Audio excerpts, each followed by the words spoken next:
Good evening, students. Welcome to the live coaching classes organized by Board of Studies ICI. Today is the last topic in indirect taxation, paper 8, which we deal with our topic called foreign trade policy. This is the last chapter in your syllabus where a lot of theory is there. And what we read in this particular chapter called foreign trade policy is maybe a tip of the iceberg in real sense. So before we start, students, people who are watching me live, please confirm you are able to hear my audio and you're able to see my presentation promptly. Yeah, thanks for the confirmation, Kaushiki, and also Balaji. Great. There's a couple of questions before we begin. So first question, Mr. Balaji is asking this question. So can you explain the difference between brand rate and special brand rate? Good. So I'll explain this duty drawback and how this duty drawback rates are fixed. What is the difference between your regular brand rate and special brand rate? So students, what we'll do, we'll have a quick recap of couple of provisions, what we have discussed in the previous class. And then we will come to our this chapter called foreign trade policy. Yes, Mansa, good evening, ma'am. I have noticed your question. Give me 2 minutes. First, I'll answer Balaji's doubt and then I'll come to your doubt. Yeah. Hope you can see my screen, students. There is something called All India rate, then brand rate, then special brand rate. Rule 3. Rule 6, Rule 7. Examination, there's no hard and fast rule that you have to remember these rule numbers. All India rate is a general notification where the committee concerned fixes the duty drawback. Fixes the duty drawback on the basis of HSL. So here, this committee takes into consideration law of averages, the principle called law of averages. So here, the government, by way of a committee who is going to give the guidance how to fix the drawback rate, they take the average imports, average purchases, average effect of excise duty, the normal wastage in the process. Considering all these things, there is a standard drawback rate fixed. Now, this is called all industry rate. Now, what if you are a manufacturer whose product or HSN does not find its place in this all industry rate? So I would say no reference in AIR. There is no reference in AIR for the product exported, for the product exported. So here, what will happen?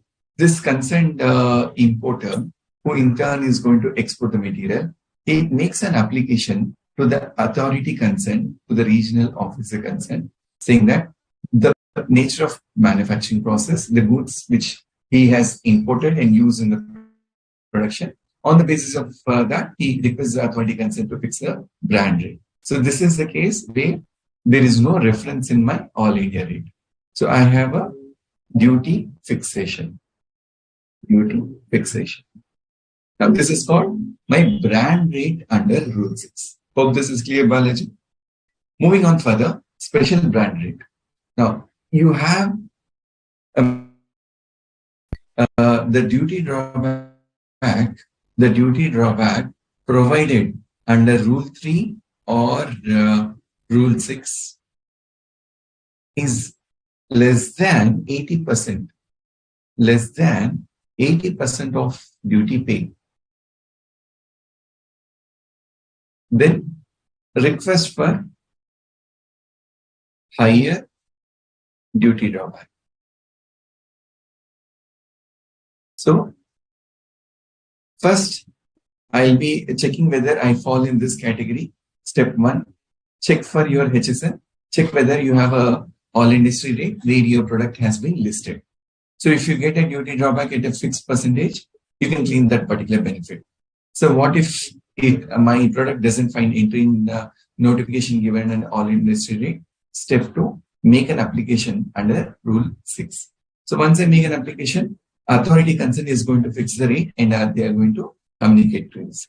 Now, step 3, when I compare the actual duty paid vis-a-vis the drawback, I feel that my duty drawback is more than this drawback by 80%.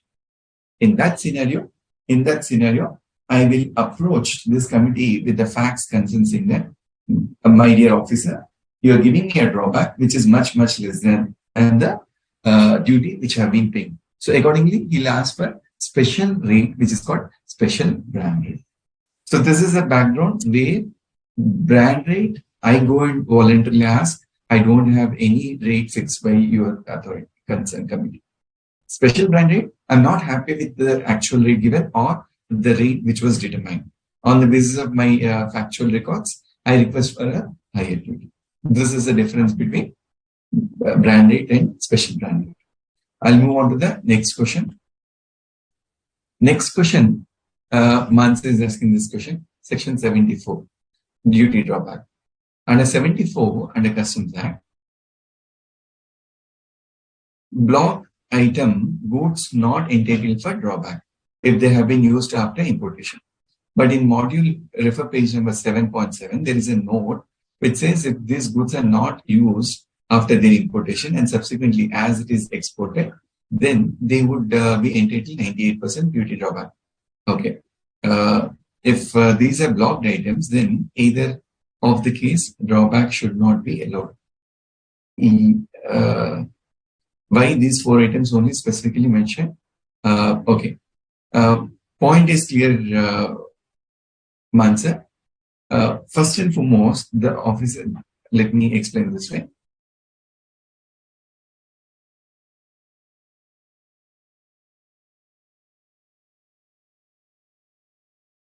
There is a import.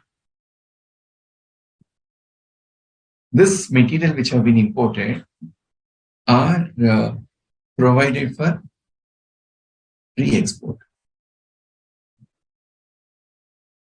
Now, when it comes for re-export, the officer, concerned proper officer, will examine whether there is a restriction, which will be subjected to terms and conditions. Like this case of 4 items you are referring, Mansa. Take example the apparels part. Now, generally, if no restriction, if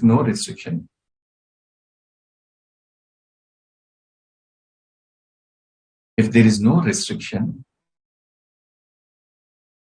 98% of the duty paid will be given as a drawback to the importer concerned. If there is a restriction, that will be subjected to terms and conditions like usage, identity, then damage, or effect to the industry concerned. Now, there are certain various reasons which will be examined by the proper officer. If all these conditions are satisfied, Mansa, permission to be taken, you can just walk in and file an application. So they'll examine if there is no specific aspects to be checked, then they will send as it is back. And you will get 98% as a drawback. If it is restricted, then it will be subjected to certain terms and conditions. Like one of the factor, it should not be used if it is imported into India, and it should have some identity established. Also, does it have any impact or damage which causes to the Indian market if exported and the duty drawback is given? Now, various reasons will be examined and then they pass an order. So, based on the requirements, this filtration happens, and accordingly, this drawback of 98% is allowed, Mansa. So when they say it is allowed, subjected to condition, you have to prove all these conditions and then get the entitlement, Mansa. Hope this is clear, ma? Balaji says clear. Great. So far so good. Now, I'll just take a quick drawback. I'll make a recap of our previous class. We spoke about duty drawback, where we had two provisions, section 74, section 75. 74 for the goods as is, that is, the condition of the goods are in the same fashion. 75, goods are imported and used in manufacture or production. Now, when I say 74, I can identify into two fashions. One, immediately without usage or after usage. Example, say if I talk about laptop. Laptop has been used for 6 months. Warranty was there. Some malfunction is there. I'm sending back the laptop as it is after usage. Or laptop was imported on unpacking. This is broken. I've sent as it is. So when I say as is, the laptop remains as a laptop under 74. When I talk about 75, I import raw material. I use it in my production. The raw material gets exhausted in the process of my manufacture. It may be in the same form or maybe in a different form where 75 gets triggered.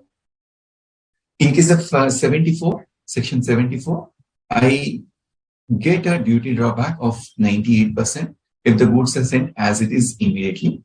Rather, if I have sent after a point in time, after a lapse of time, then they have a rate chart given up to 3 months, 3 to 6 months. Likewise, they go on till 18 months. Pay from 95%, it will come to say 65%. So they say my time limit will be 3 months from the date of export, file an application for claiming duty drawback. So what happens if there is a delay? There is something called late fees. On the payment of late fees, 1,000 or 2,000.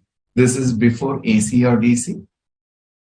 This is before principal commissioner or commissioner. You can make an application for duty drawback under 75. So these are certain aspects we have studied with respect to duty drawback in our previous class. Clear? So now let's start with our today's topic. Before I start, this topic called foreign trade policy. If you look from your examination point of view, you can expect a 3 marks theory question or a problem with respect to various incentives. Okay, let me use one more slide. Examination, you may be tested for 3 marks theory question or a problem. 3 marks theory question, you may be tested on salient features of foreign trade policy or on the basis of terms and conditions for a particular scheme, or differentiate between advance authorization and duty-free import authorization. Or in general, they may ask you for the administration or overview of foreign trade policy. Now, these are certain theory questions which you can expect from this particular chapter. With respect to problem, they will ask you how to compute and evaluate value addition. We have something called value addition under advance authorization, under duty-free imports authorization. So with respect to value, when I say value addition, what is the value of goods you have imported? What is the customs duty you have saved? What is the value of exports you have done? And what is the gap between this? That is by way of a value addition, which is bare minimum required to get a benefit under advance authorization or duty-free import or foreign trade policy. These are certain questions which you can expect from your examination point of view, or maybe some theoretical questions which are there in your institute material. The easiest way how to prepare, maybe I'll finish today's discussion, then I'll come back to maybe 5 to 10 minutes at the end of today's discussion. What are the best shortcuts, tips available for your examination point of view? How you can score to aim to score 80, 60 or 50 plus. This entire concept we will discuss at the end of today's class. Coming back, so today's coverage, I'm going to explain you with respect to overview of foreign trade policy, where the reference to Foreign Trade Development and Regulation Act was made under Chapter 5 of Foreign Trade Policy. So this foreign trade, how it is relevant and how it helps for the economy to be monitored. Salient features of foreign trade policy, you can expect one theory question for 3 marks in this particular aspect. Administration of foreign trade policy, for your general purpose, this is required. Contents of foreign trade policy. Now, this is for those students who are willing to specialize or practice in this area called foreign trade policy. Then, principles governing imports and exports in general, how the foreign trade happens with respect to goods imported, with respect to goods exported. Like, are there any restrictions for goods imported as baggage? Is there any minimum amount of goods or value which I can export as sample? Can I export items at free of cost? If I want to participate in trade exhibition, what I have to do? What is the relevance of IEC? All these are the basic principles which governs with my imports. Touch on this particular slide. I'll give you a brief background definition where there is a duty exemption, remission, and schemes under foreign trade policy. Now, before we get into the theory part of this foreign trade policy, a couple of things for your career point of view. If you look at this area of practice, over 3 years of your internship, there are very, very few firms who actually specialize in this foreign trade policy, where DGFT provision, status holder status, getting this redemption bonds, then advance release order, then validation of a particular license which is getting expired, or EPCG scheme. There are various technical aspects. As a chartered accountant, we tend to learn more on auditing and accounting. We will focus more on preparation of financial statements, disclosure in your consolidation, then your notes to account, importance on auditing standards, the backbone of our profession, income tax provisions. Most of us deal with handling the income tax returns filing per se. And of late, after GST has been advanced, because of this automation concern, a lot of people are getting into focus with GST practice also. One sector, I would say untouched or less seen is your foreign trade policy.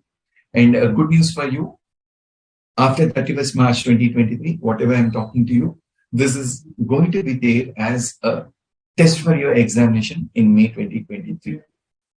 This foreign trade policy, what we are going to learn, is valid till 31st March 2023. After that, the new policy is going to come into existence. Every time when the policy comes, it will have a validity of 5 years.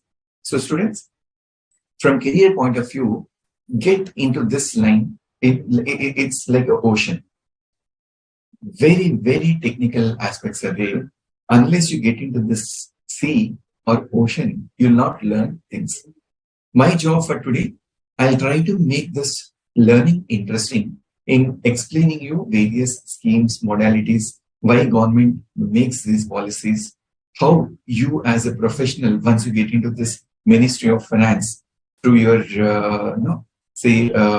this civil services, how you can be a part of this committee or decision-making process to evolve this particular policy. All this I am going to take you through in today's session. To start with, I'll take you through the salient features of the foreign trade policy. I'll take you through the salient features of foreign trade policy. And to Before we begin, I'll just give you the backdrop of this aspect called Trade Development and Regulation Act. This is called FTDR, Foreign Trade Development and Regulation Act. As per this act, there is a provision which deals with regulation of foreign trade. So whenever we say foreign trade, it doesn't mean that we need to get more and more foreign earnings in foreign currency. Now there's something called trade deficit. What is the value of imports the nation is making? What is the value of exports a particular nation is making? A nation which exports all their resources is not healthy. A nation where they import all the items is also not healthy. So there should be a trade-off between import and exports to balance the economy as such. Keeping this as a backdrop, this foreign trade policy, as per Section 5 of Foreign Trade Development and Regulation Act, they have enacted this particular policy called foreign trade policy. This particular foreign trade aims to control the foreign trade. How do they control? They make regulations, they make policies, they make various forms and restrictions. So they have someone called regional authority. Every particular region, like example, Surat or Pune or Bangalore. So every state, you have various local nodal agencies. We call them as regional authority. Now, if you were there in Chennai, there is an office called Foreign Trade Department in Nungambakkam. Now, these offices, they monitor, they guide you with respect to getting the registration. The first point of regulation starts with your IEC, Import-Export Code. So what they say, you get yourself identified by way of obtaining something called IEC.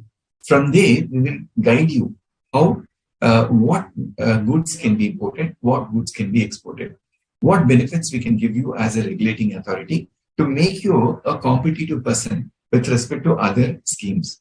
Now, a businessman can choose to get into complete SEZ, maybe to get into EOU, or to be a non-SEZ, non-EOU. So how the scheme should be formulated to encourage the industry who is in SEZ and industry who is in non-SEZ. How the connection, the business trade should take place, the benefits of goods imported to SEZ, how to be regulated when it travels to domestic tariff area. Earlier, we used to call this as export-import policy, exempt policy. Now we call that as a foreign trade policy. So to start with foreign trade policy, salient features. As I take you through, what you can do, have an institute material next to you. You can have your pen or pencil. Wherever you feel running notes is required, you can make running notes.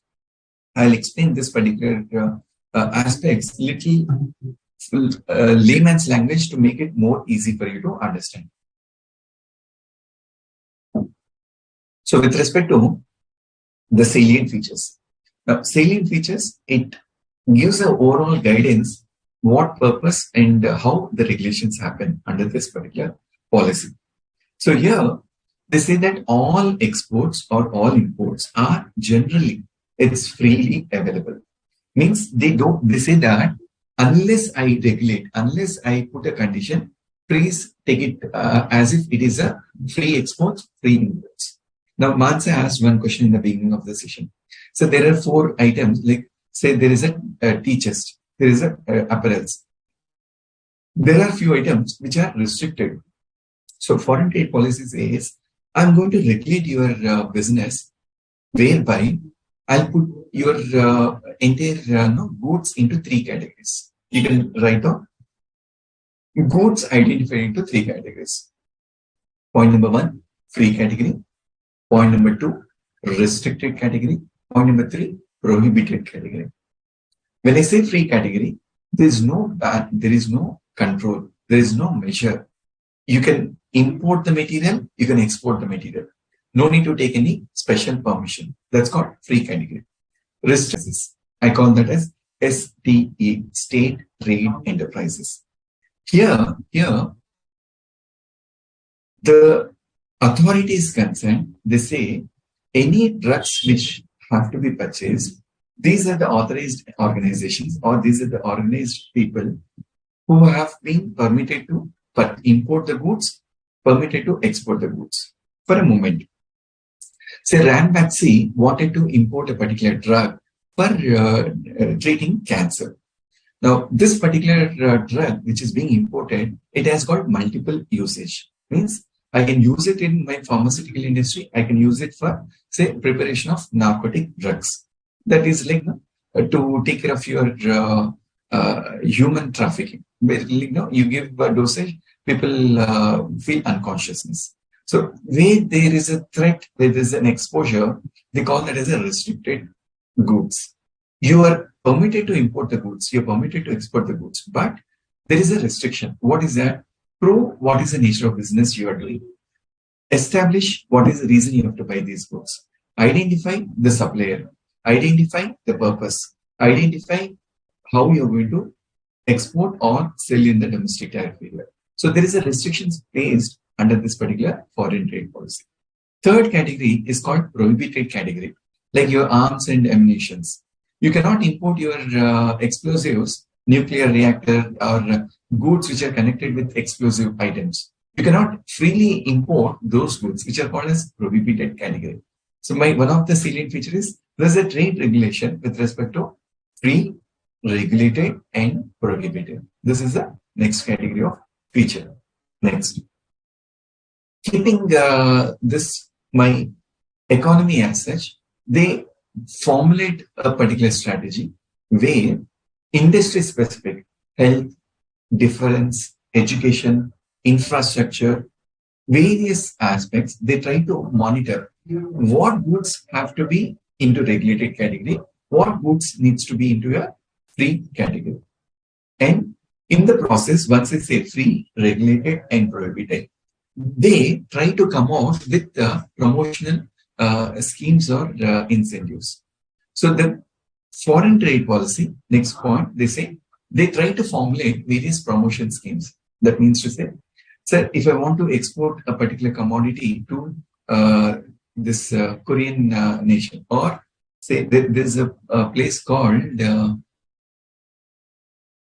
other than Kenya, there are below poverty line nations. So if, as per your World Customs Organization, as per the World Trade Organization norms, any of these countries which export goods to this BPL countries, then there is an incentive, there is a compensation given at a international level. So to encourage goods to particular nations, the government, by way of foreign trade policy, regulates something called promotional schemes. When you export the goods, something called MEIS, Merchandise Export from India scheme, or there is identification of a particular nation. If you export goods to these enlisted nations, you get this particular incentive. Say, assuming regular duty drawback is 2%. If you export goods to these listed entities or nations, you get additional 2% as an incentive. These are called promotional schemes. Similarly, if a particular industry writes makes an application to this particular foreign trade policy authority, they say, sir, we are into this, say for instance, rubber industry. We are manufacturing this particular rubber adhesive, which is used in the automobile sector. Currently, say, metal is used as shock absorber. Instead of using this shock absorber manufactured through metal, they have come with the innovative rubber technology. Using rubber technology, consumption of metal can be reduced. They say, please give us a concession to import some machinery for undertaking research and development. So on the basis of recommendation, for a particular project, for a particular purpose, the policymaker can give a promotional scheme. And to keep at par with GST, duplication of taxes. As we have learned under Section 12, when we read Customs Act, there is a levy of import duty on the goods which are brought into India. So when the duty has to be paid under Section 3 of Customs Act, along with my customs duty, there are taxes which are borne in India, like GST as of today, have to be levied on the goods.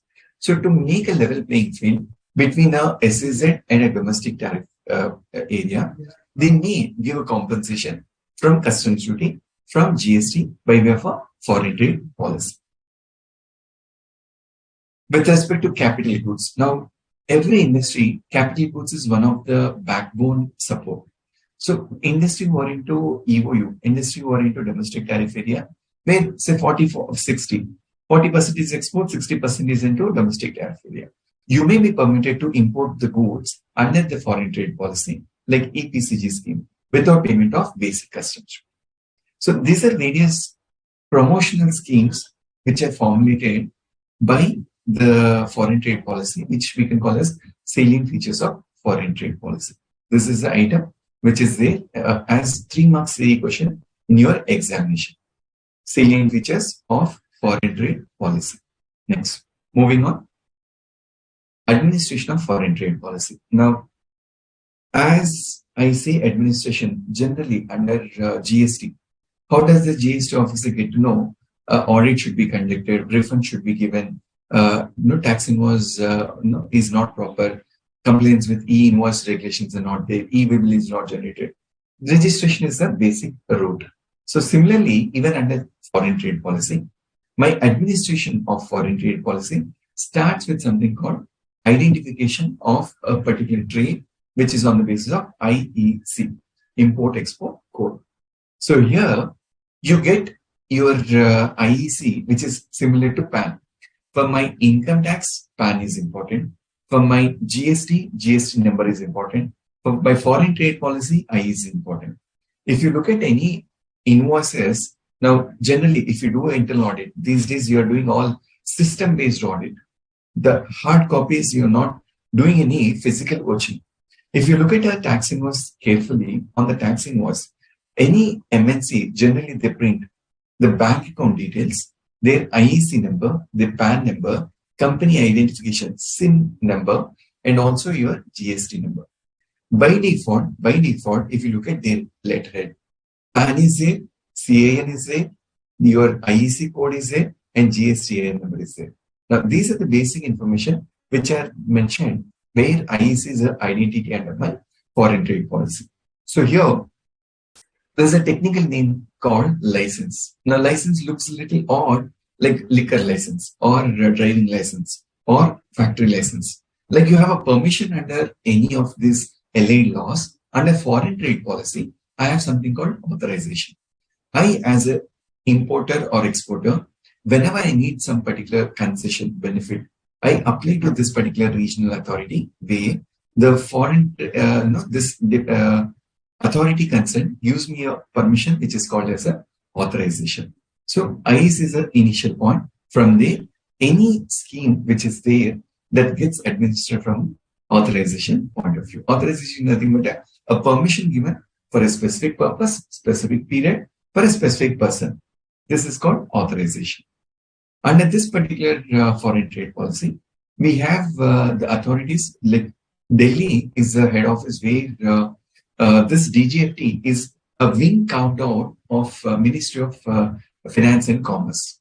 Like we have various ministry, Ministry of Health and Education, Ministry of Road and Infrastructure, Ministry of Foreign Trade Affairs, Ministry of Finance and Commerce. So as a part of Finance and Commerce, there is a wing called DGFT, which has got offices common from CBIC, RBI, and GST. So when I say CBIC, my customs, RBI, and your GST. Now, why is it these three wings are important? Customs, any goods which are going out of India, coming into India, customs officers who are there at the customs port are bound to regulate this particular import and export. So my foreign trade policy always have this CBIC as one of the member, as an administrative member. Next is your RBI. I was referring to one point called regulation of your imports and exports. Foreign currency coming into India, foreign currency going out of India. Please keep in mind, any authorization given under foreign trade policy, one condition you have attached is receipt of money in convertible foreign currency. There are exceptions, your deemed exports, then SEZ developer. Except this deemed exports, except this SEZ developer, all other cases, whenever you have sent goods out of India, whenever you have supplied goods to SEZ, you get a concession in your purchases, or you have to have export obligation, right? Where one norm is receipt of money convertible foreign currency, where you have this FEMA regulations, money received from a overseas from a Vostro Nostro account. As of now, FEMA regulations, Vostro account, money deposited from any foreign nation from a person in who has maintained his bank account on a foreign soil, where the foreign currency is deposited into Vostro account. From Vostro account, the money comes into the Indian account, maybe in INR. So, regulation of this money, where RBI regulations are required, they also are empaneled as one of the administrative wing.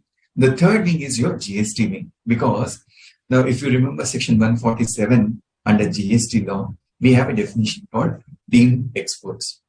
Prior to GST, under central excise, deemed exports, that is EOU, has a very, very prominent role. So under central excise, any goods which is sold to EO units, there was no excise duty paid. There's a form called ARE3. On the basis of that, there is an exemption provided. But under GST law, we have this section 147 where my goods are subjected to GST. Either the seller can claim the refund or buyer can claim the refund. This is the reason GST is also made one of the administrative wing under administrative aspect. Moving on, contents of foreign trade policy. My contents in foreign trade policy, I'll make it very, very simple to make you understand. Just give me a minute, students.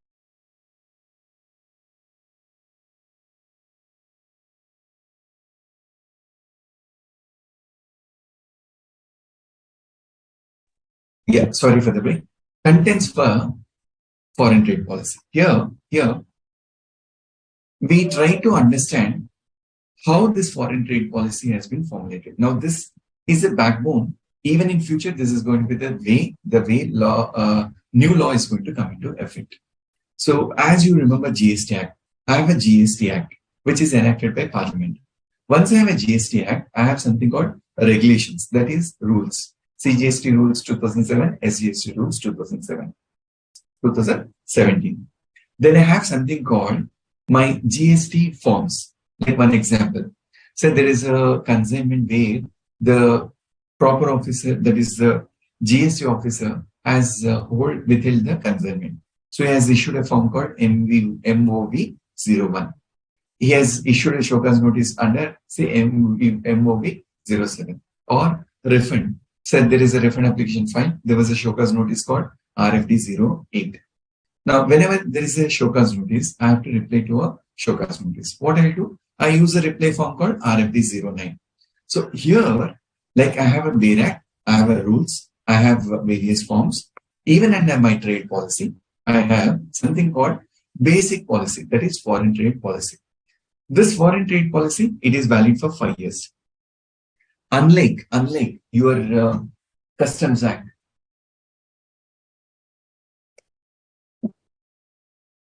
you have your Customs Act 1962, you have your Foreign Trade Development and Regulation Act. Here, this policy is prominent of economic importance. That's why government says every 5 years, depending on, based on the economical changes overseas. Say for a moment, there is something called carbon credits. US has been imposing very, very heftily to ban goods which are imported to US where any of a nation is not complying with carbon credits. Now, to give a backdrop, this carbon credits, when I was saying, so there is a particular nation which is to the core not complying with the rules and regulations to protect the future. Now, to protect the future, they say, you have to have sufficient greenery. You should not use so much of chemicals, which is going to be hazardous to the industry. Now, what if you are into industry where there is a hazardous chemicals are being generated? They say, you take preventive measures. You try to make some safety measures where you try to save Mother Earth. They say, for every 1 acre of factory you have, maintain 10 acres of greenery. try to have some sort of pollution control free environment. Now, these are certain norms which are made by certain developed nations. So if US says we are going to ban imports which are coming from China because there are no very, very low carbon credits available particular manufacturer, then what happens? Automatically the exports from India are going to increase. India, like as of now, China and India are competitors with respect to foreign trade. So here, my foreign trade policies should be in such a fashion that I should be able to mimic, replicate, adopt, or modify with the global changes. So carbon credits is one of the such policy. Now, the new policy which is going to come is going to have this particular reference, how you regulate your industry. So here, I have foreign trade policy, which is generally valid for 5 years. This foreign trade policy has got something called Handbook of Procedures. Like you have rules, now, what is the difference between this policy and rules? Every time when I want to amend the BEIR Act, like CGST Act, what I have to do? I have to make a proposal, put into Parliament, get the approval from the Parliament. That means the lower house, upper house, get the president assent, then it becomes an act. Now, every time you want to change the basic structure, like the constitution, you have to make a bill. This bill should be presented in a parliament. And once in the 6 months, once in a year, this is going to happen. I cannot make a bill every month. So here, BEIR Act, similar to that, I have a policy.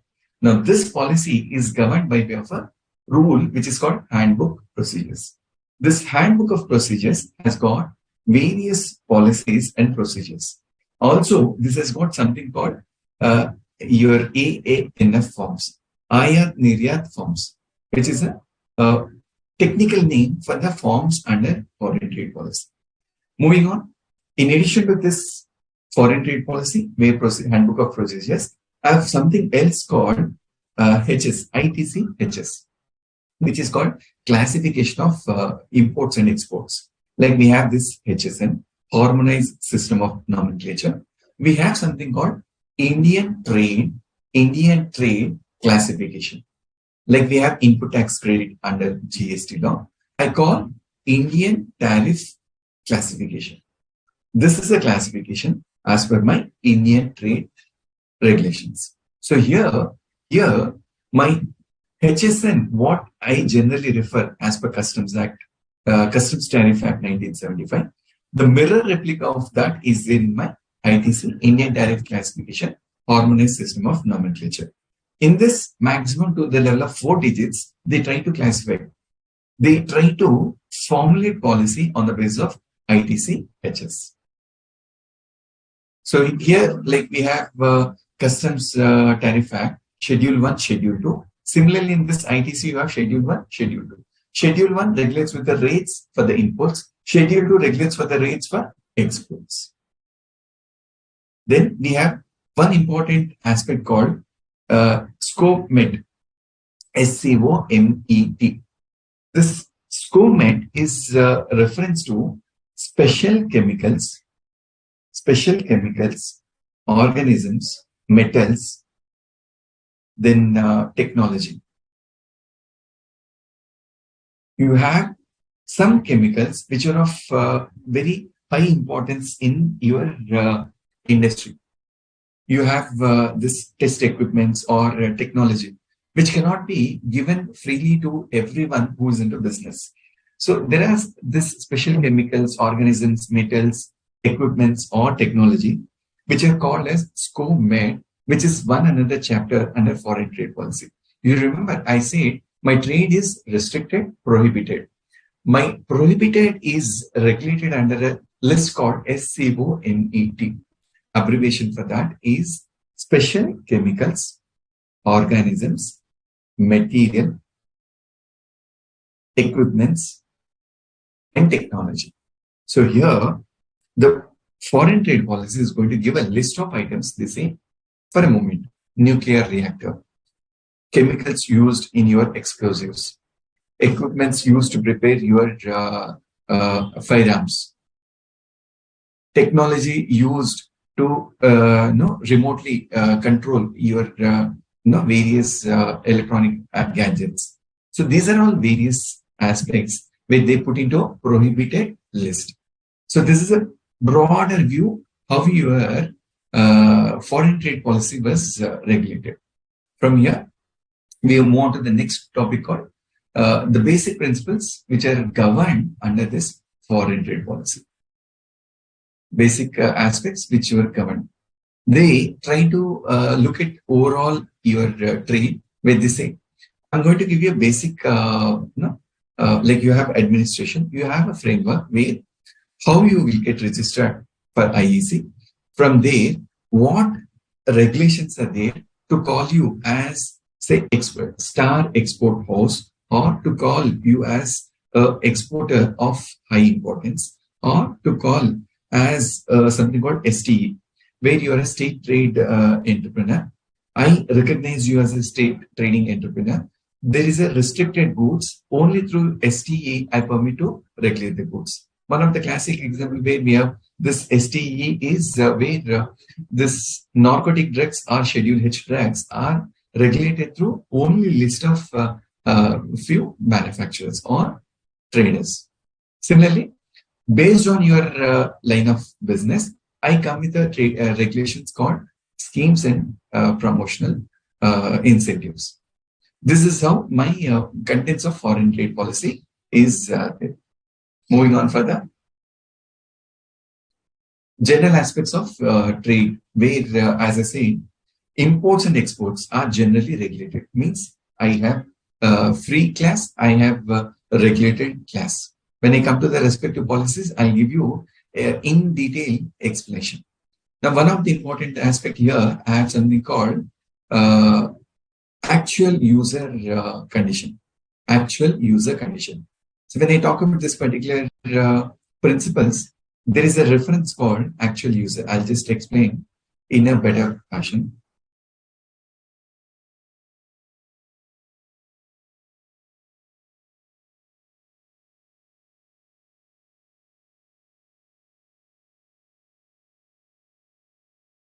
There are few goods where there is a benefit provided.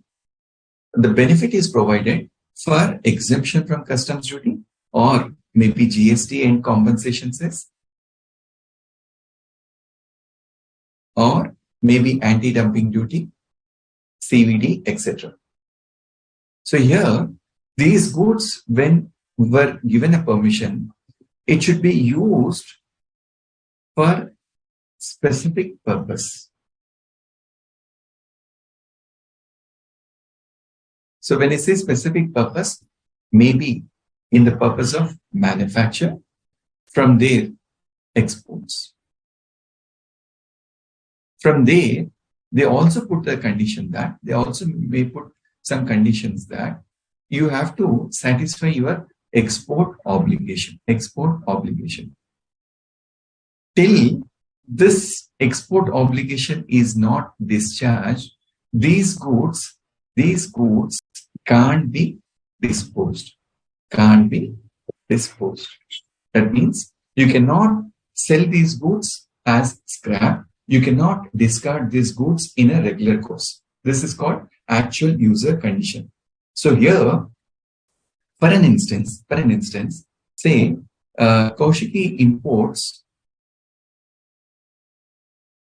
100 units of a particular raw material. She manufactures, say, she consumes 50% of these goods, manufactures and sells to someone called, say, Mansa. Say Mansa. She happens to be a merchant exporter. So Mansa is going to export these goods out of India.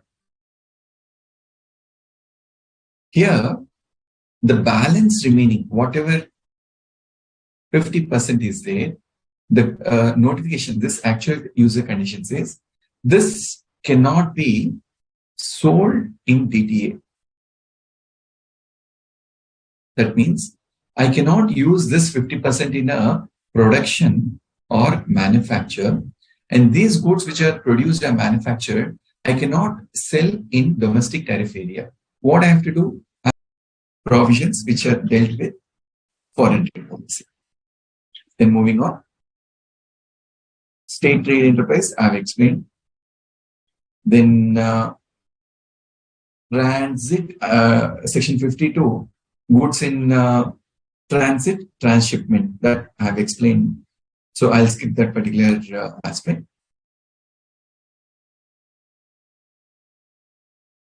Next aspect in your syllabus, let me have a look. Yeah.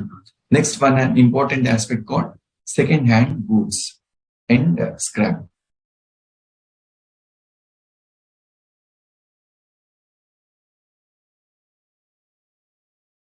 Used, or I would call second-hand goods and scrap. Second-hand goods. Now, this is of a prominence when we deal with my imports and foreign trade policy. I don't know how many of you have done fixed assets audit. If you have done fixed assets audit, you should have noticed that there are some capital goods which are imported. Now, if there are any capital goods which are imported, these capital goods are generally imported from the parent company.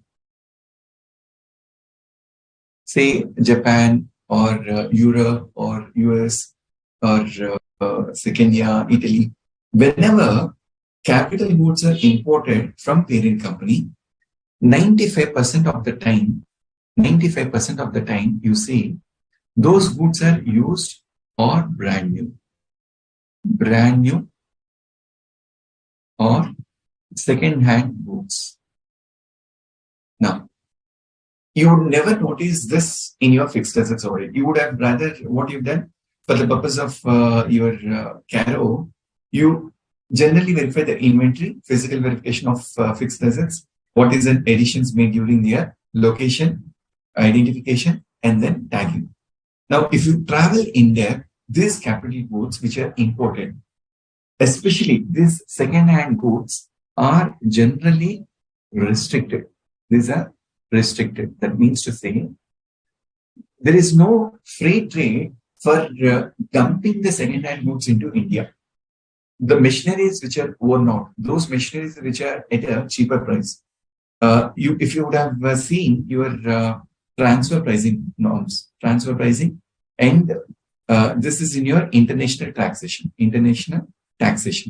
and SVP order under customs.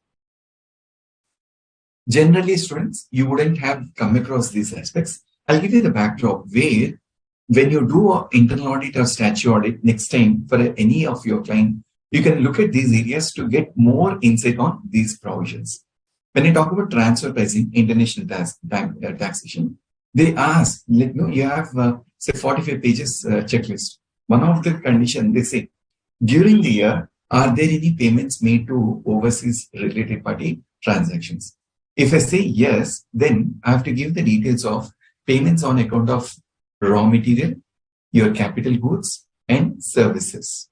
Now, here, they'll try to examine these goods, their actual user condition, then your arm's length pricing, and usage of those goods, and market arm's length is taken care of, and your terms and conditions of usage. Now, these are some aspects which are important under my transfer pricing, also in my customs. What they will say, why have you purchased this material? So I have used it in my production. So generally raw material, they will examine whether it is at a increased price, whether it is at par with my market price. When it comes to capital goods, that is a point where they try to reject your value of purchase, where they'll say, there could be a scenario where the actual book value of a capital goods, say it could have capital value of say 15,000 book value. This particular capital goods, which is in a used condition, because of the influence as a parent company, this will be sent to India at $50,000. Now, you may think, sir, why we should not pay that $50,000? What will be the impact if they pay? The problem here is whatever money was invested into India before even you are putting into operations, this money is taken back by the parent company by way of this profit margins which are kept into the goods which are imported into India. So here, to eliminate this particular point, they try to break this item and say, is it going to impact my industry? Is it going to have an effect on my costing? So here, my profits should not be understated. My valuation should not be taken for granted. The domestic industry should not be suffered. All these three aspects are tested under customs by way of a special valuation bench, where in case of a related party transaction, this particular customs authority is going to examine what is the relationship, what is the market price, what is the alternative price available, who is the ultimate original manufacturer, when was this purchased by the parent company, how long they have used, what is the policy they had for depreciation, and what is the existence of book value. All these factors affect for my second-hand goods. So one of the regulation, the second-hand goods are not freely importable. It is subjected to regulations. Next, moving on to the next aspect called scrap. So when I talk about scrap, SSZ unit or a EOU unit who are enjoying blanket exemption from payment of customs duty, subject to a user test of maintaining a NFE positive, net foreign earnings positive, up to a particular threshold limit, they are permitted to deal with domestic tariff area. So these goods which are generated as scrap will be generally transferred to domestic tariff area. So whenever scrap is dumped into domestic tariff area, appropriate customs duty ought to be paid on that particular scrap. That means to say, no goods are freely permissible to move from your SAZ or EHTT, export house trade plan, or your EOUs, etc., to your domestic tariff area. This is one of the norm with respect to scrap. Now, these are the various important aspects, provisions connected with your foreign trade policy.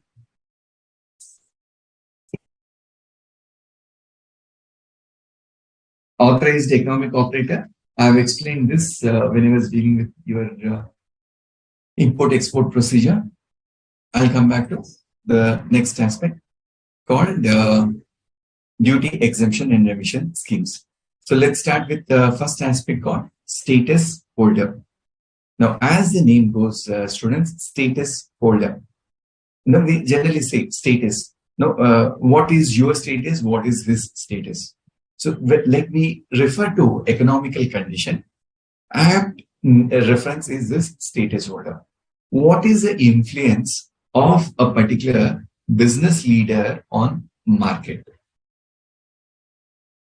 For example, for an instance, Ran Baxi, Tata Motors, Ashok Leyland, or you have this, say, another manufacturer.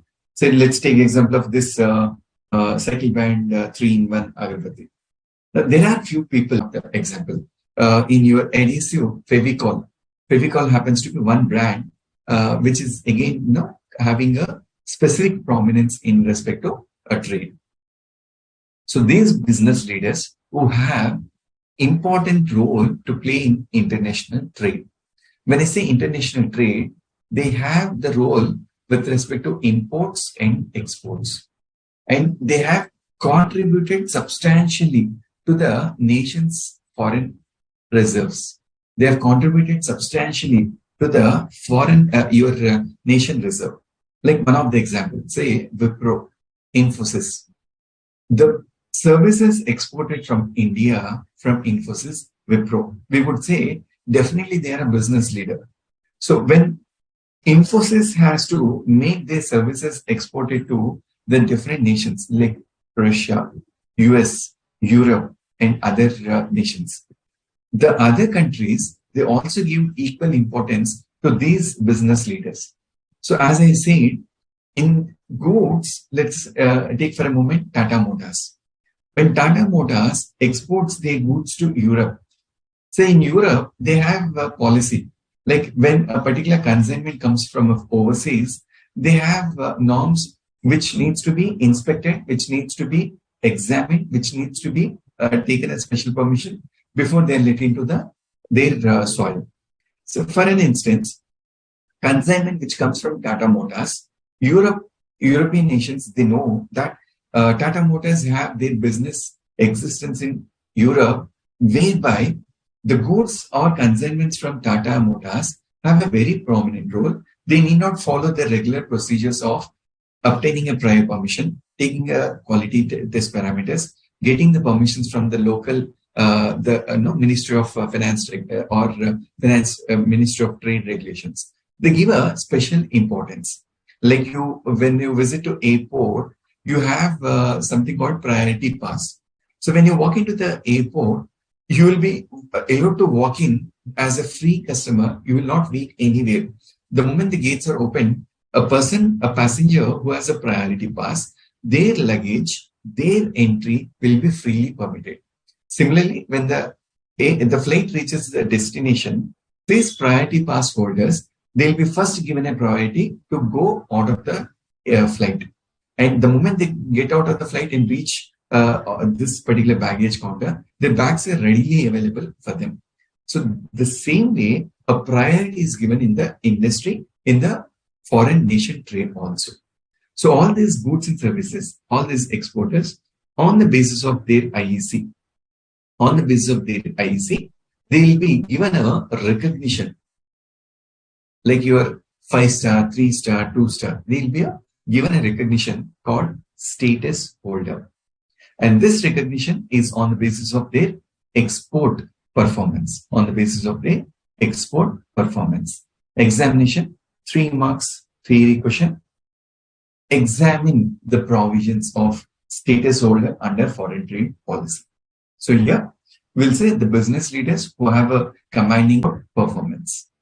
And this is the particular slide where they have given how they give the status holder certificate. Now, if you look at this, so do we need to buy hat? No need to buy hat. This is just for reference purpose. Sorry. You have this export for performance, FOB or FOR as converted value in US dollars, not in INR. Why US? For international trade, they say any person who's having export performance up to 3 million US dollars, 1 star, 2-star export up to $25 million, $300 million, 3-star, 500, 4-star, 2000, 5-star. So generally, these are the people who have special recognition where consignment which comes into India, you don't have to go post to pillar. I'll give one simple example. The importance of this status holder certificate. Let's take example of MTR. MTR. Most of you would have heard this particular brand called MTR. What is this MTR? MTR is into food products, where my eatables, my food items which are in a packed condition will be exported by this MTR. So when it comes, I have someone called FCCAI, Food Control Regulating Authority. Then you have drug inspector. You have your customs inspector. You have your insurance authorities.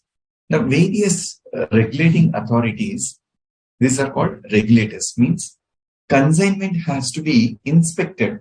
Food inspector, drug inspector, annual license, animal husbandry inspector, customs authorities, insurance authorities. Now, there are various agencies who verify, they give their test reports. On the basis of this, the food contents or the items will be exported out of India. Now, here, monitoring or coordination for these sector will be done as a one single point. One single point. That means to say, when the product goes from this 5-star export house in their IEC, you will be shown as 5-star. So the moment you make an application online, look, on 31st evening 4 o'clock, I have a consignment which needs to be exported to Singapore. So when the consignment comes, they make an application online. All the respective authorities, they give approval as a single window, I call this as 1 point clearance. 1 point clearance. So these authorities, these particular status holders, they get a permission at a 1 point called single window. This is the biggest advantage to have this status holder. This is the backdrop why we have status holder. Now, this particular status holder will be counted, the export performance will be counted on the basis of FOB value for the foreign currency earned. So what if there is a FOR value? I convert that into INR for deemed exports where goods does not go out of India. Goods remain in India. In case of deemed exports, I take FOR value. FOB value for actual exports. In case of deemed exports where goods does not leave India, I say goods don't leave India. Because goods are within India, I take my FOR value. On the basis of my customs rate, I convert and calculate what is the equivalent foreign currency. On the basis of this, I get my necessary permissions within. I get special permission, and for getting this export status, they say they will monitor your performance. They will monitor your performance for the last 2 or 4 years, either last 2 years or 4 years. I don't know how many of you have given a CA certificate for this status holder. There's something called annual export of your AEO license, where you have something called solvency certificate.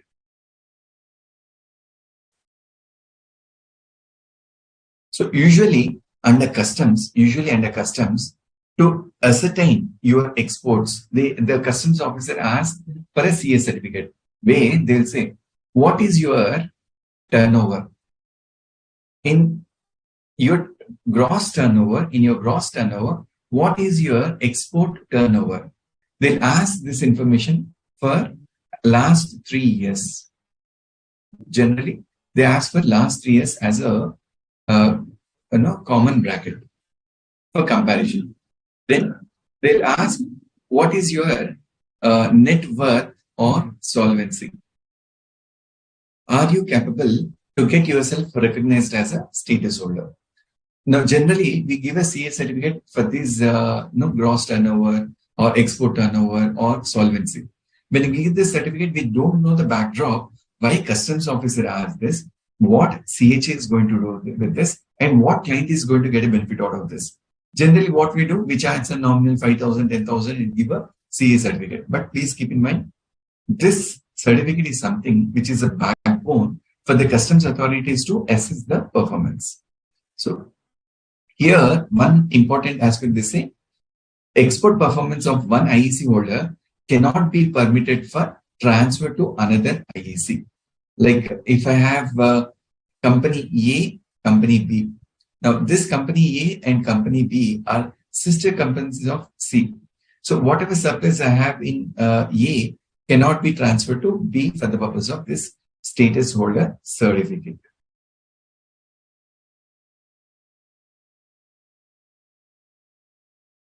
Adjustments. Now, when I talk about export turnover, any re-exports are there, goods imported in India for repair or reconditioning, exported back out of India, it will not be considered for my export turnover purpose.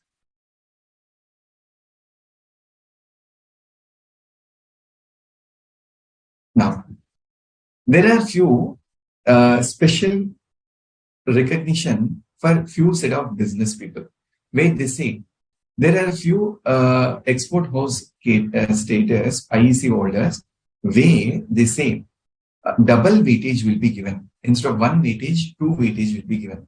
Now, this is as like as good as your marks card. What they will do, what is the manufacturing activity you do, what is the dependency on imports, and how long you've been in this business, the duration. Then what is your value addition being done? What is the contribution of exports in overall business? Then the specific license or permissions.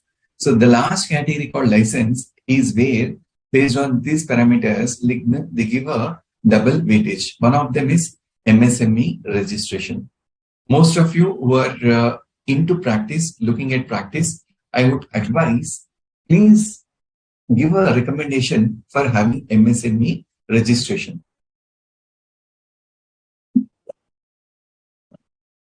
To start with, the moment you get into practice, first and foremost, apply for MSME registration.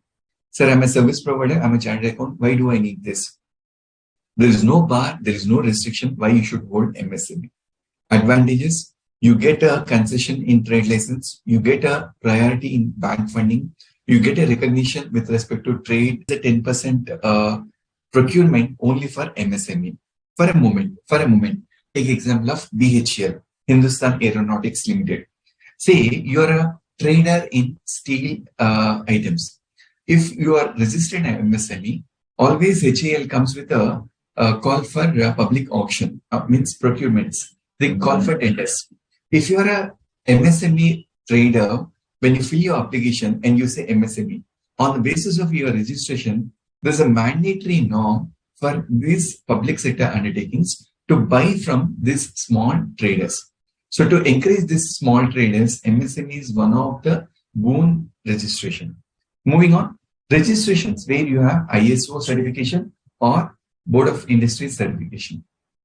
Then the states which are operating in northeastern region of India, including Jammu and Kashmir. So this northeastern states, you have 7 sisters. All these northeastern states have a special importance. Last, agricultural exports. Now, agriculture is a backbone. To support that, again, you have a double star rating. So examination, 1 mark MCQ. 1 mark MCQ can be tested. They examine the score, weightage given under status holder for these industries. They may give MSME, they may give ISO registration, they may give something called, say, they may say, ISO audit. They say there is a systems audit, not ISO. ISO, BAS. In addition, they'll say systems audit from a ISO or from IS auditor. Now, this is something, the moment we see ISO, we say yes. Systems auditor, maybe you will say systems audit is mandatory, so you may feel that it is required. So this would be tested as a 1 mark MCQ from your examination. Privileges, I have explained as an example why we have to think for applying as a status holder. First and important aspect, authorization and clearance on a self-declaration basis. Customs clearance. Now, this is one important area where when the goods land into the customs area, either for export or import, there is a declaration to be taken from various authorities. One of the declaration is your status holder. As a status holder, I fill a form online. The moment I fill this form, on a self-declaration, I get a clearance for import of goods or export of goods. Next, C on standard input-output norm on priority. They say within 60 days from the date of application, you get this C on fixation. I'll give you the importance of SION.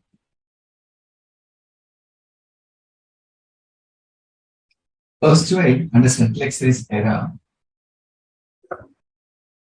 this input compared to output, where they say, for a moment, let's take example of Asian Paints. Say I have three composition. This is a standard. This is my standard. After a process loss of say 2%, my output should be 10 liters of paint. 10 liters of paint.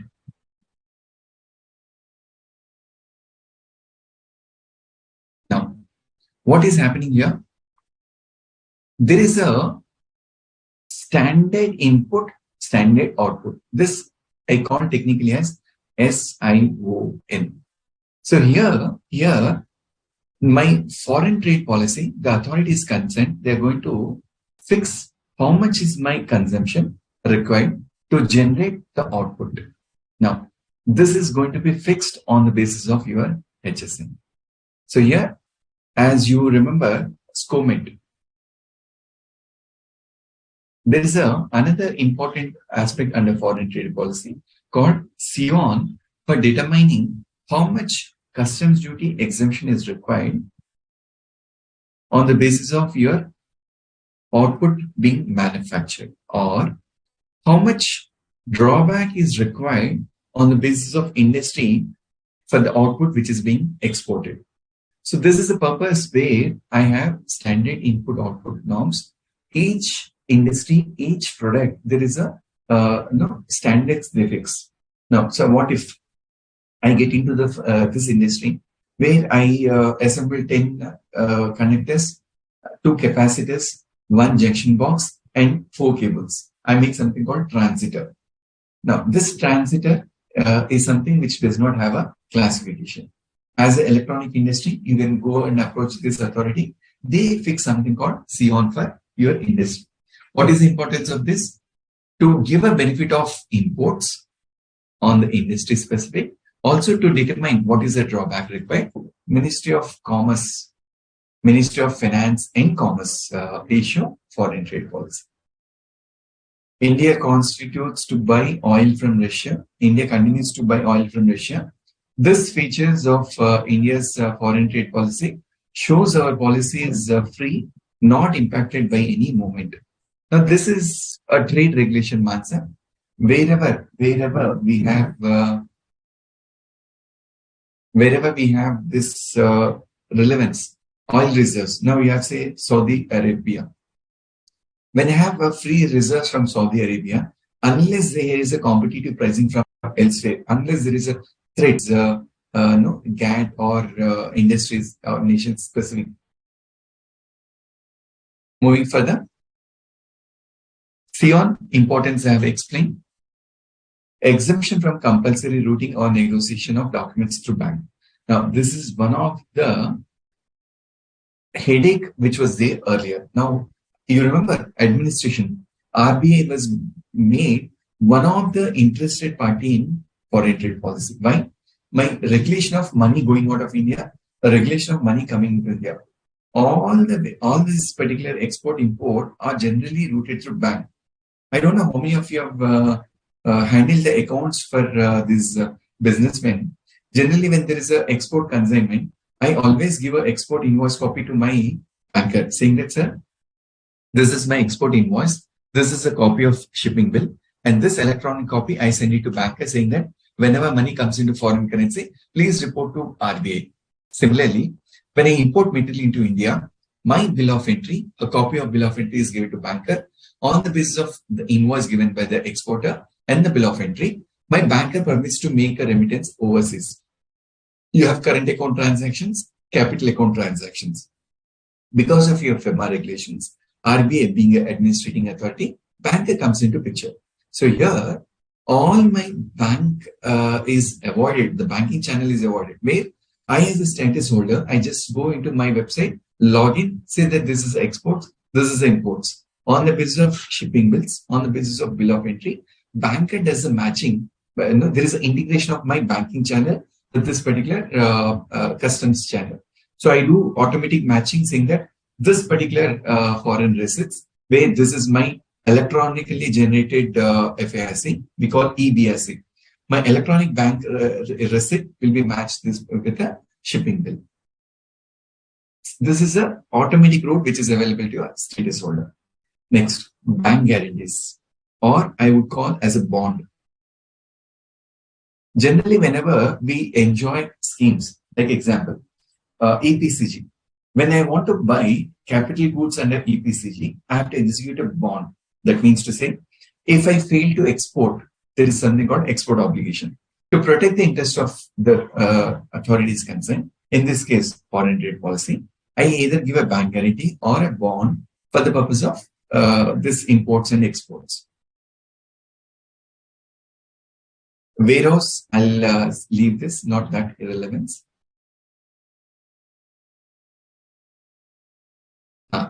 This is what I was mentioning. Preferential treatment. Like I was talking about Tata Motors. When the goods, international trade, always this status holder. Now, please remember, status holder, it will be printed on my shipping bill or bill of lading, bill of export. So when I have my export documents, my export invoice, my consignment documents, my packing list, whatever documents are there, I mandatorily need to mention the status holder position.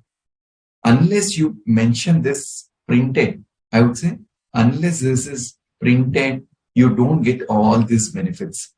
So if I don't print that I am a 5-star status holder, how does the other country, how does the customs officer get to know that this is a preferential treatment? So for that purpose, they say any goods which are exported, there is a requirement to print, code this status holder certificate mandatorily on these export documents.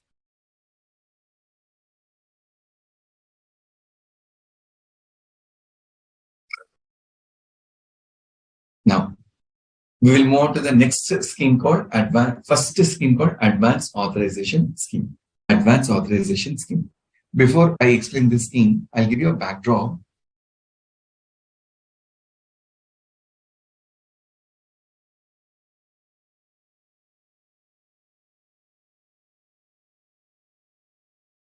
Just give a minute. Let me come to the respective page.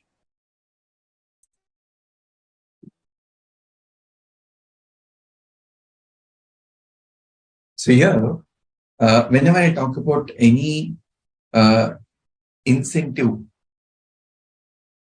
or a scheme under foreign trade policy, sorry. Please remember a few basic aspects you need to remember. Probably you can prepare like one particular chart for ease of reference in the examination. Examine first, I would say step 1, is it on imports or is it on post exports? Do I get a benefit on import of material using production, export? There I'll get a benefit, or manufacture the goods, export, and then get an incentive or a duty script. So this is the first point I have to examine. Second point, we have to examine, is there any test called actual user condition? That means to say, are these goods subjected to any actual user condition? Means only the designated importer, only the designated manufacturer, only the designated commodity should be imported, or Can I use this particular scheme or incentive called duty script for any items? For example, say I'm into manufacturing activity of steel rods, not steel rods. Let me give example of a screwdriver. Screwdriver is a hand tool. If I'm into manufacturing of handmade tools, I get a incentive called duty script. This duty script, I can use it for further imports, or I can sell to any other importer who wanted to import goods into India. Then there is nothing called actual user condition. So when I get a permission called authorization license, this authorization clearly mentions only Kaushiki or Manasa has to import these goods. Kaushiki has to use these goods only in this particular manufacturing activity. Balaji, is only permitted to export these goods. So please check this particular user condition in the process. Then step 3. What is the purpose of your export obligation? That means what is the time limit within which I have to satisfy export obligation? Step 4. Permission for uh, sale proceeds. I would say sale proceeds when it is permitted to receive in convertible foreign currency, when it is permissible to receive in INR. These are the basic aspects. Last, one more aspect called, in the whole process, is there any value addition required? Is there any value addition required? Please evaluate all these aspects in any of scheme or incentive. So whenever I talk about each scheme, please keep these aspects in the backdrop, which we are going to examine. Now, students, we are at 7:31. Let's have a break for 9 minutes. 7:40, we will resume back.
Let us continue with our discussion.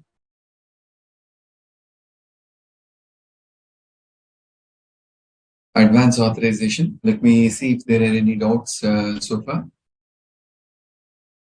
So far, so good. Yeah. Advance authorization scheme. Now, this scheme, you can think of a particular company who is into manufacturing activity, who wanted to import the material without payment of duty, and they have sufficient exports where this particular exports can counter to the extent of my duty which has been saved. So there is a time limit, like generally we have to buy, manufacture, then export, get the money in foreign currency and all. So yeah, all those aspects we'll discuss one by one. First and foremost, any manufacturer who is making an import and also who has an export, let's think of this scheme called advance authorization. So here, this is a mechanism where authorization, as the name goes, when I say authorization, it is nothing but a license. Earlier, we used to call as a license. Now, in foreign trade policy, we don't call anymore as a license. We call that as a authorization. So it is provided for import of inputs. It is provided for import of inputs. As the name input goes, it is not applicable for capital goods. Where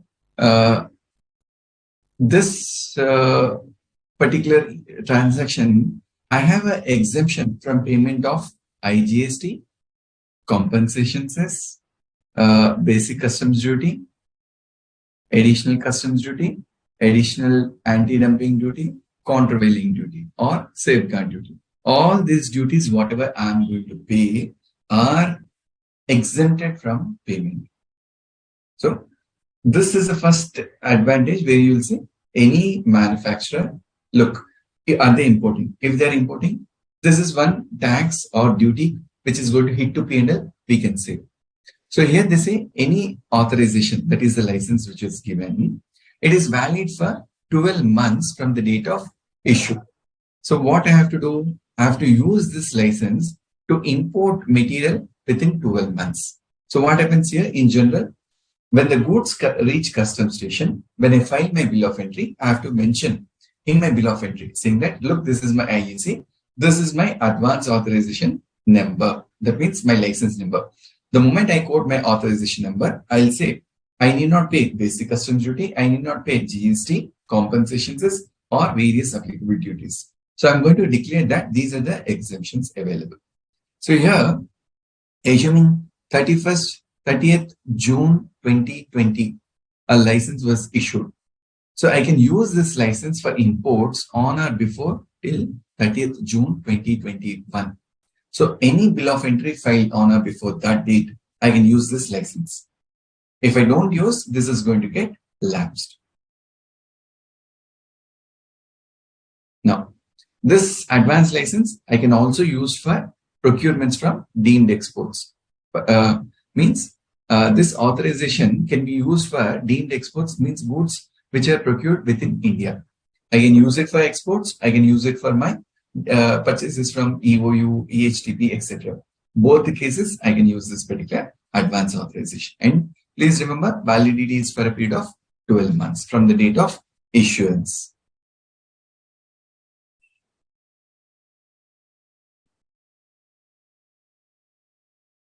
So here they say, whatever goods you have imported, you have to satisfy, that is fulfill your export obligation. So they say whatever goods you have procured, please ensure that there is a exports of those goods. Whatever goods have come, I have to use it for my export related purpose, and those goods should have been exported. So what is the period for that particular process? 18 months. So from the day I have imported, I have to make a exports and have a exports realization within a period of 18 months. Now, sir, how do they monitor? Now here, I don't know how many of you have given CA certificates for this foreign trade policy. Generally, the assessee who have taken this license, they prepare an annexure saying that This is my date of bill of entry. This is the amount of imports I have done. This is the amount of exports I have done. This is the date I have exported. This is the date I have released my foreign currency. There is a statement prepared in detail where a professional individual chartered accountant is going to certify that this money has been received in convertible foreign currency within the stipulated time of that 18 months. Now, export proceeds, as you all know, FEMA regulations, money should be received in foreign currency. This is first requirement. Can this exports, when I say export, export means in its grammatical meaning, the goods should be taken out of India. What do you mean by taken out of India? The goods should cross your customs territorial waters. So if customs, it doesn't cross territorial waters, it doesn't call to be exports. But under this advance authorization, exports to SEZ is also permissible. Exports to SEZ developer is also permissible. So for a moment, I have imported a particular commodity. I have used in a manufacturing activity. I sold this particular commodity to a company called Nissin. So, or say, let me call this company as L&T. L&T has got a SEZ unit. L&T is registered as a SEZ unit. Now, what does L&T do? It uses in its process. They may export as it is, or they may use it for their services. In case, if I'm an importer and I'm exporting to SEZ, they say this money export obligation, to discharge this export obligation, money should be released from a foreign currency account of a SEZ unit. Please remember, this money should be received from SEZ from the foreign currency, which is maintained by SEZ unit. So, though SEZ is within India, for all practical means, I can call that as export for fulfillment of my export obligation. When I export this to SEZ, my money sale proceeds should come in my foreign currency. In case of a SEZ developer or SEZ co-developer, SEZ developer is a person who runs and operates and maintains this development. SEZ or a co-developer, money can be received in a INR. Money can be received in INR. Only for SEZ unit, foreign currency. For a developer or co-developer, INR. This is a thin line of difference. Examination 1 mark MCQ, where they'll test your knowledge saying that exports means to SEZ, quantify for export obligation, quantify for fulfillment of export obligation, provided money is received in INR from such SEZ unit, provided money is received in convertible foreign currency from SEZ developer. So please keep in mind, compulsion for foreign currency only for SEZ unit. For SEZ developer, I can get it from a INR.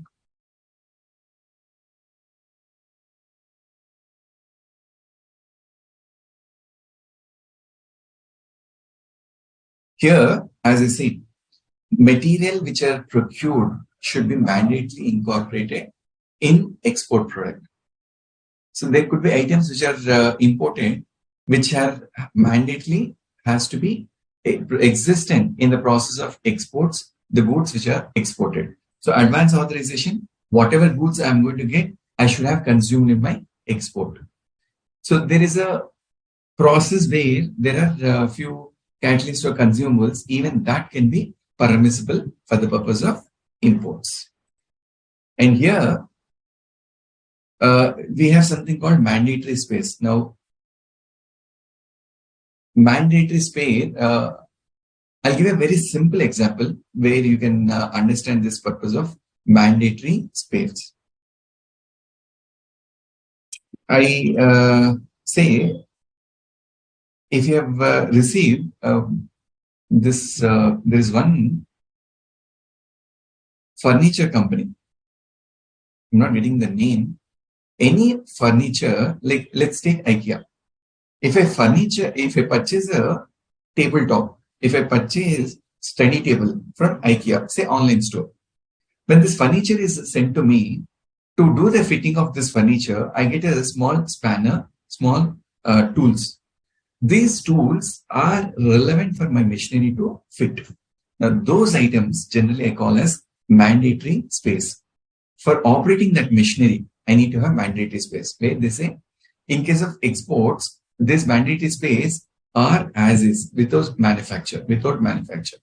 They say maximum up to 10% of CAF value, you can have this mandatory space in total supply value. When you have total supply, in this supply, your mandatory space should be maximum 10% of CAF value. I'll move further. Value expectation. In case of your advance authorization, they expect minimum 15% value addition. I'll give you an example how this value addition is calculated.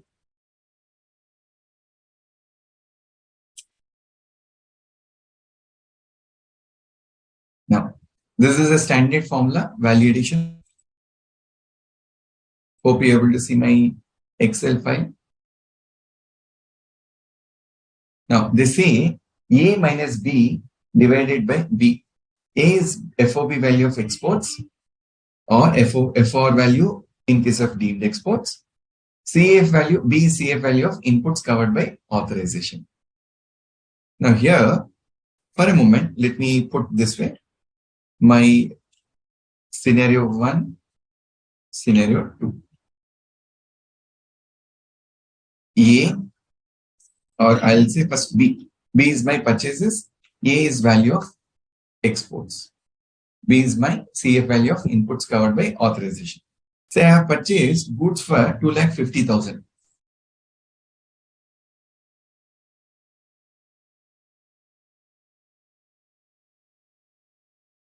I have purchased goods for 2.5 lakh. Scenario 1, I have sold these goods for 2,65,000 as my FOB value of exports. Scenario 2, I sold it for say 3,20,000. Now, look at the formula. They say A minus B. Now, result, I'll say value addition. My value addition will be, in case of first line item, A minus B. A minus B into 100 divided by B. Now, in this case, value addition is only 6%. In this case, value addition is 28%. So here, I'll say result, advance authorization not satisfied. Advance authorization not satisfied. That means to say, in this case, when you have not satisfied your requirement, concerned regional authority will say, Praveen, you have been given advance authorization. Prior giving this authorization, you are aware that minimum value addition 15% is required. Because you have not complied with meeting this norm, I'm going to cancel, nullify this authorization. Whatever imports you have made, whatever bank guarantee is given, bank guarantee will be invoked to make good of that respective customs duty and taxes along with interest. This is a value addition test which is done while examining your license redemption. Now, I've used a language called redemption. Let me come to my PPT to explain this concept. Now, license redemption.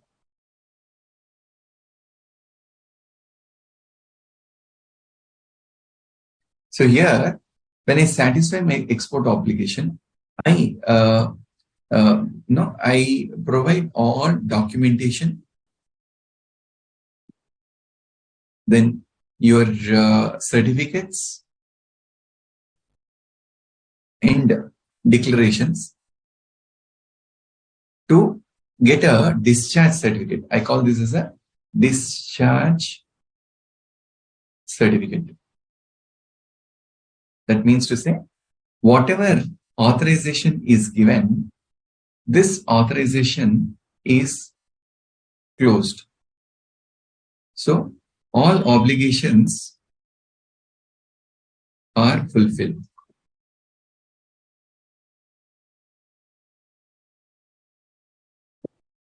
So this is how generally no, redemption, that is discharge certificate, happens.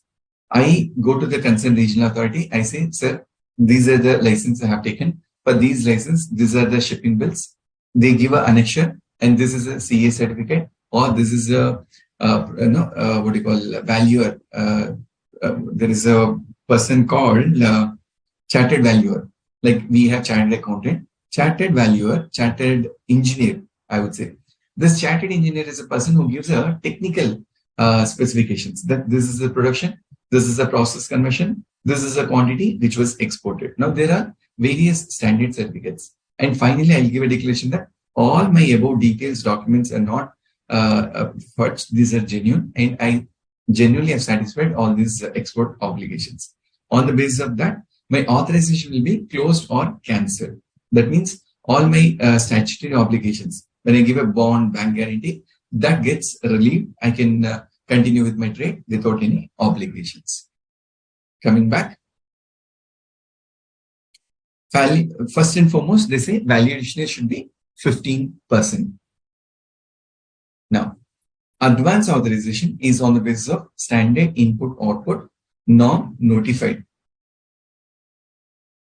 So this value addition, when I'm satisfying, it is generally on the basis of standard input output norm, which is fixed for my particular commodity.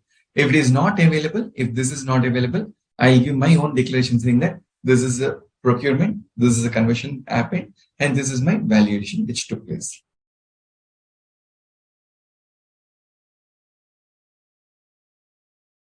So here, this advance authorization, when I have a choice to import or to procure this material locally, indigenously. When I say indigenous, from where I can procure from SCZ, or I can procure from EOU, or I can procure from another advance authorization person. STE, you remember I have explained this importance. State Trading Enterprise means restricted goods. Only from those STs I have to buy the goods. So they have something called advance release order. That means these particular agencies, when they have advance authorization, they go to a concerned officer. Like for a moment, I'll give this advance release order meaning this way. Let me go to a different slide. Say, Balaji is a person who has been holding advance authorization. Say, Mansa says, I want to use this material for my production purpose. So here, this is like I can call this person has imported goods, not a EOU. So Mansa says, instead of import, let me buy this material from Balaji.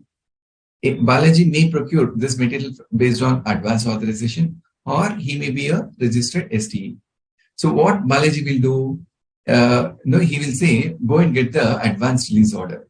So this particular Mansa will go to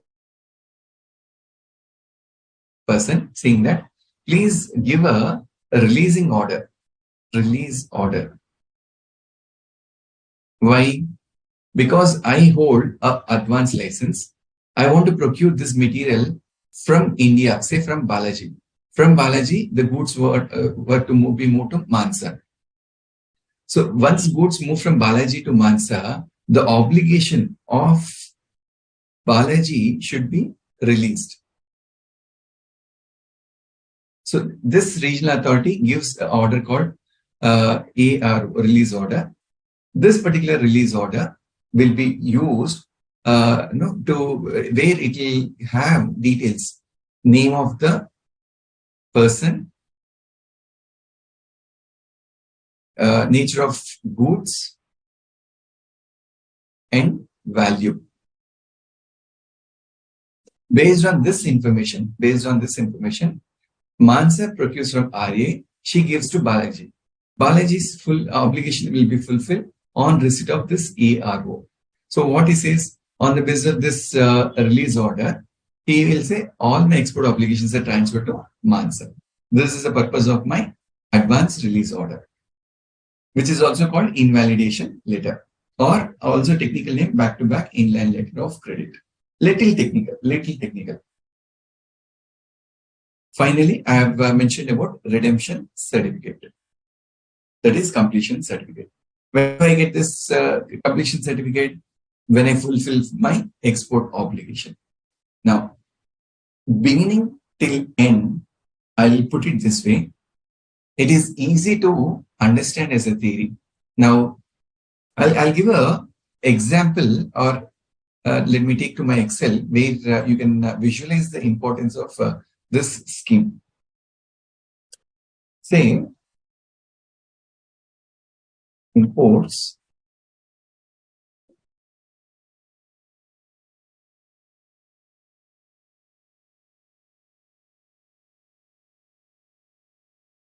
let me take example of a manufacturer. So there is an import of raw material 1, raw material 2, raw material 3. So the value,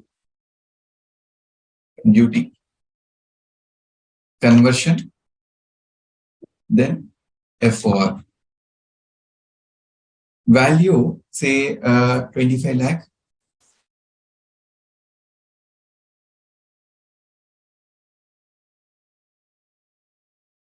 Raw material 2, say 13 lakh 80,000. Raw material 3, say another 20 lakh, or I'll say 8 lakh.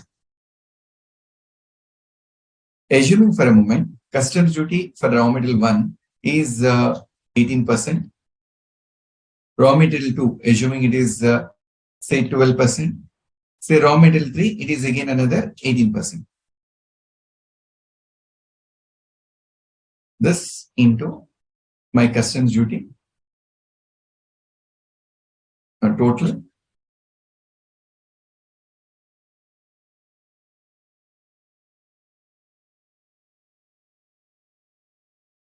valuation. You all know that there is a valuation mandatory to be maintained at 15%. So I'll say this particular value into conversion cost. I have 20 times.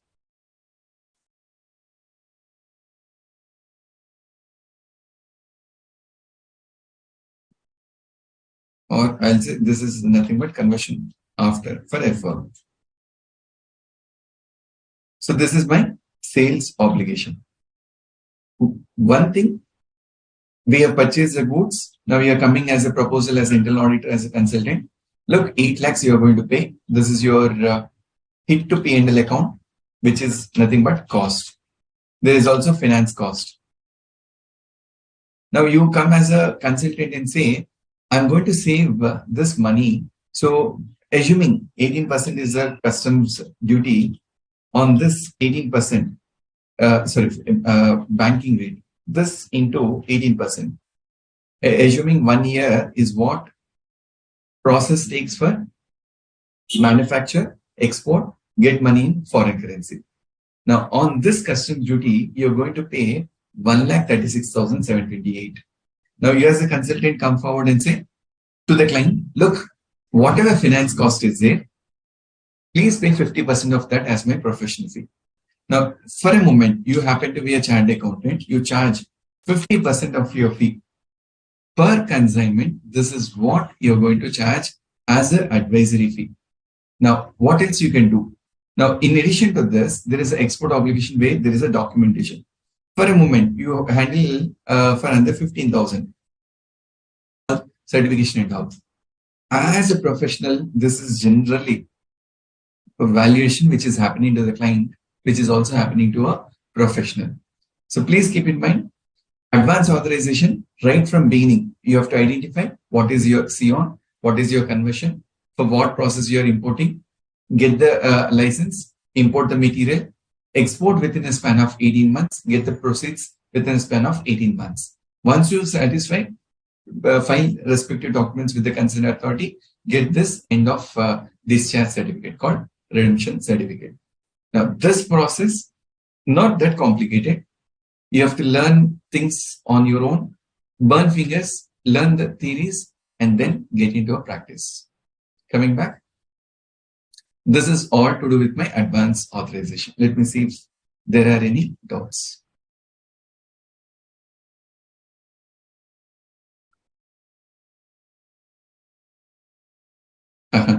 Srinivas is quite interesting to learn.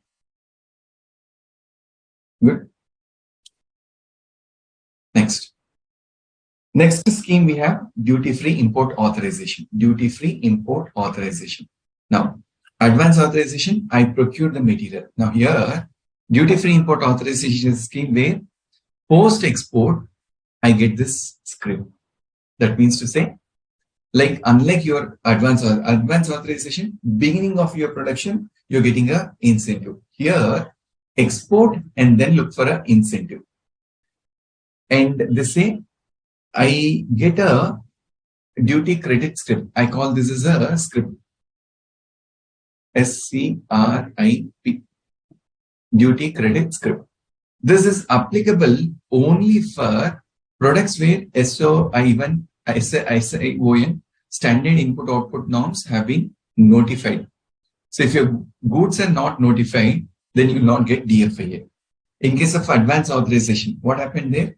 I need not have CON. I can give my own declaration. But one of the conditions for DFIA is export. Let me see what is the CON. On the basis of that, I'll give you a script. So here they say that whenever you have exported, make an application to the concerned regional authority. RA is a regional authority. And once you make an application, they give you something called file number. Now, this is also important. Reason, there is a time limit which is linked with your file number. So they say that, say you're into manufacturing of, say, chappal. I'll say slipper. In slipper, there are 5 HSN. So I'll say it is just domestic slipper.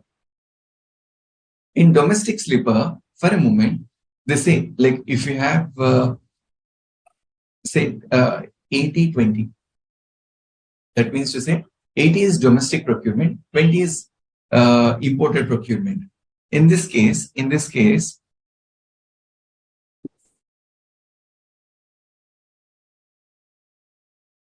case of this slipper, they say 80-20, there should be a CON available. This is domestic procurement, this is export procurement. This is the relevance for the regional authority to fix how much incentive should be paid to you. This is the purpose why DFIA resembles or depends on SIOM. Now here, once you know that this is my standard input output, the regional concerned authority, he will accept your application. And once I have export goods to be made, I'm going to declare that this is the exports I'm going to make. Once I export the goods, they give something called duty script. So here, what I will do, I'll just come to a fresh slide.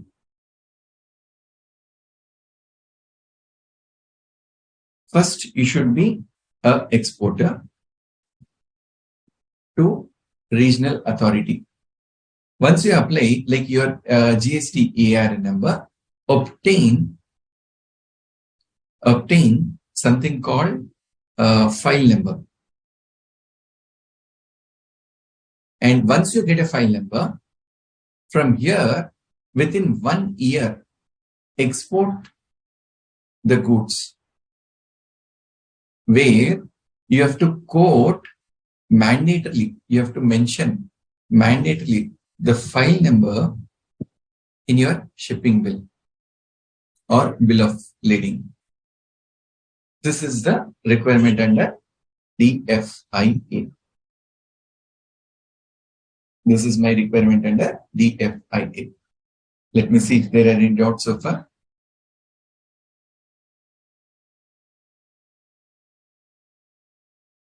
Good. So far, so good.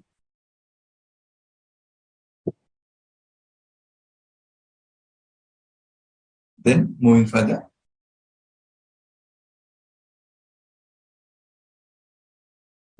Now, Once I have exported, post completion, what they say, repatriate your money in foreign currency. Yes, sir, I have received money in foreign currency. What I have to do? Go back to the same officer who gave this file number. Please request him, sir, give me something called transferable DFIA. Look, this is a file number. For this file number, please give me something called DFIA, that is transferable DFIA. What is the purpose of this? This is a script. Praveen, if he is an exporter, he can use it for his manufacture purpose. If Praveen is not a manufacturer, Praveen can transfer it to Balaji or Kaushiki or Simansa. Either of them can use this particular script. Now, what he will do?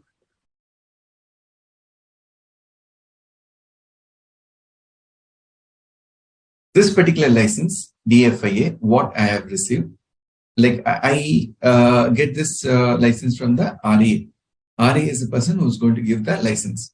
Now, this license, this particular advanced authorization or I call this as a duty-free import authorization. So this particular authorization has to be registered, where? On customs portal. Now, this is one peculiarity. I'll explain you this purpose of registration. We have EDI customs. EDI customs. Where, when I say EDI, electronic data interchange. Electronic data interchange. For a moment, say Balaji is the exporter. Balaji has made his exports from Pune. His regional authority is also in Pune. So this particular regional authority has issued a DFIA transferable license. This transferable license will be given to Mr. Balaji. Now, this particular license, whatever is given, this has to be validated. This has to be validated for trade. That means to say, this can be used by self or holder. So here you are going to say that, look, there is an authorization given. This authorization is given to this particular person. So this particular advanced license, whatever is given, that needs to be registered on customs using IAC. So generally it so happens, students, most of you are not aware, this is a digital signature, class 2 digital signature. So using this class 2 digital signature, the moment you apply, we get logged into the IAC portal. So whatever license are given to me, it will be appearing as a license given. These licenses, I have to go and register on the customs portal. Only when I register this customs, it is available for trade purpose. So I can use it for myself or I can sell to any person who is holding the license. Now, in general, it so happens, say the value of license is 1 lakh. That means when Mansa imports goods, say Mansa has to pay 2 lakhs as customs duty. So Mansa has an option. She can buy this license from Balaji, pay customs duty 1 lakh using this license, pay balance 1 lakh using cash. Now, why Mansa will buy this license from Balaji? Say Balaji says, Mansa, I have this license. Please pay me 90,000. Now, gap between this. 10,000 is a benefit to the buyer. Like Mansa, for her, it's a cash. For Balaji, for him also it's cash.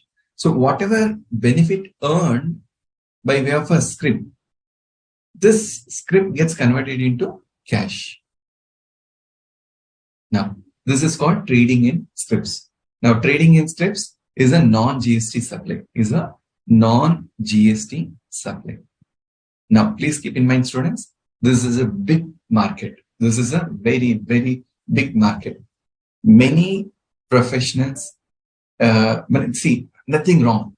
As an advisor, as a consultant, you can get into negotiation, you can get into trading advisory, like no, you advise, get into advance authorization or get into DFIA, earn the license. Like wherever exports are happening, why do you want to lose the revenue which is possible? So whatever license is earned, that is the additional money for you. Sell the license in the open market, get that cash converted, use it for business purpose. This is all called as working capital management.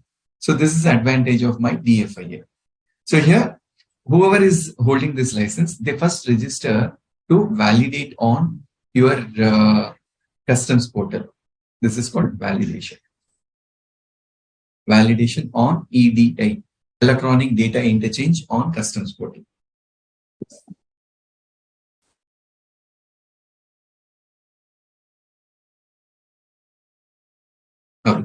Now, this is another technical glitch where you have seen that there is a Sion, like I gave example of your chapel.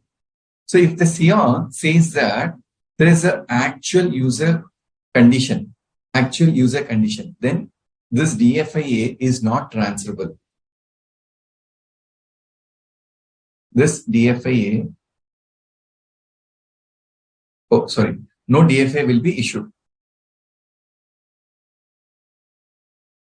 They say, I will not issue this DFIA. Yeah. Next. Holder of this DFIA, I have given this example.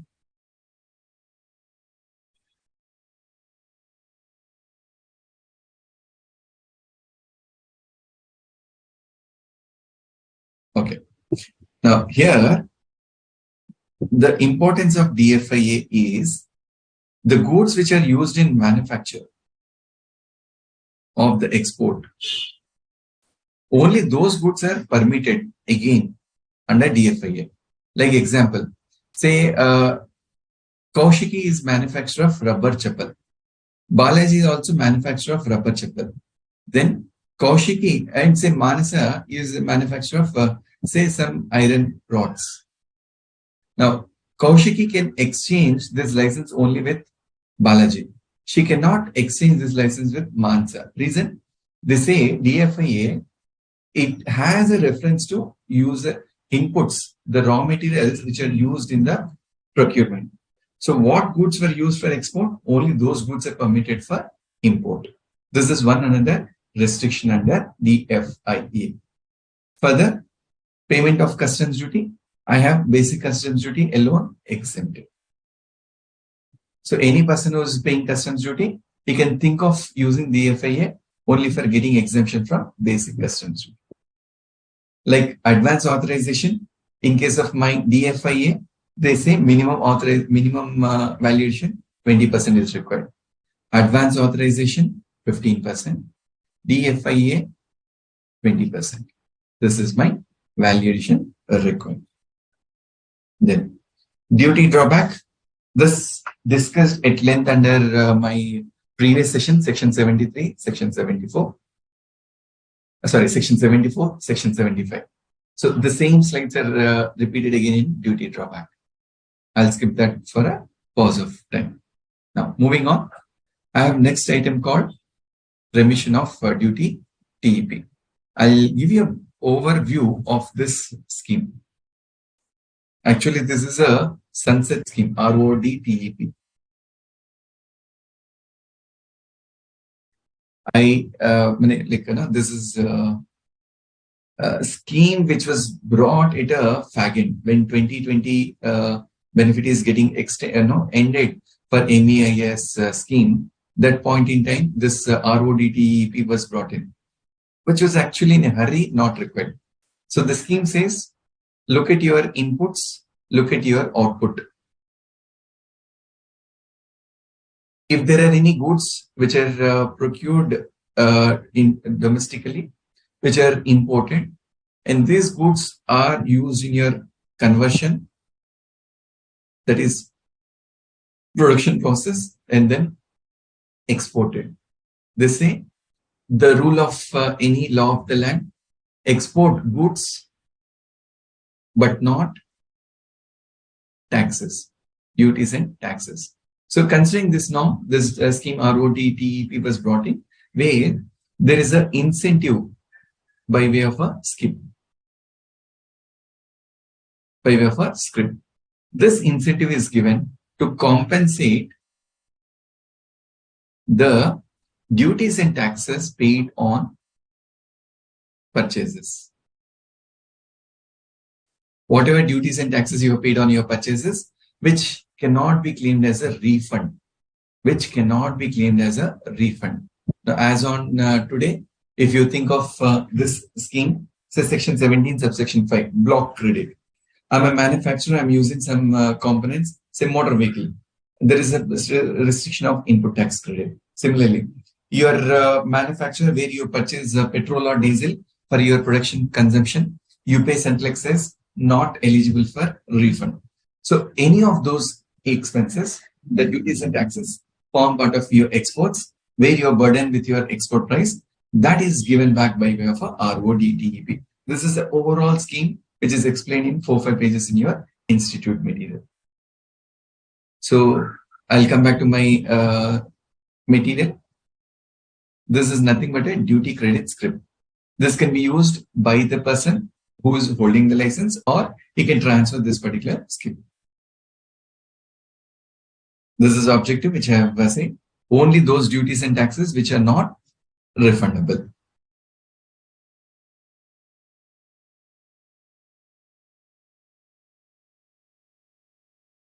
So they say, in case of notified goods, they have given few goods which are notified under this scheme, chapter wise. Only those goods you can claim the benefit.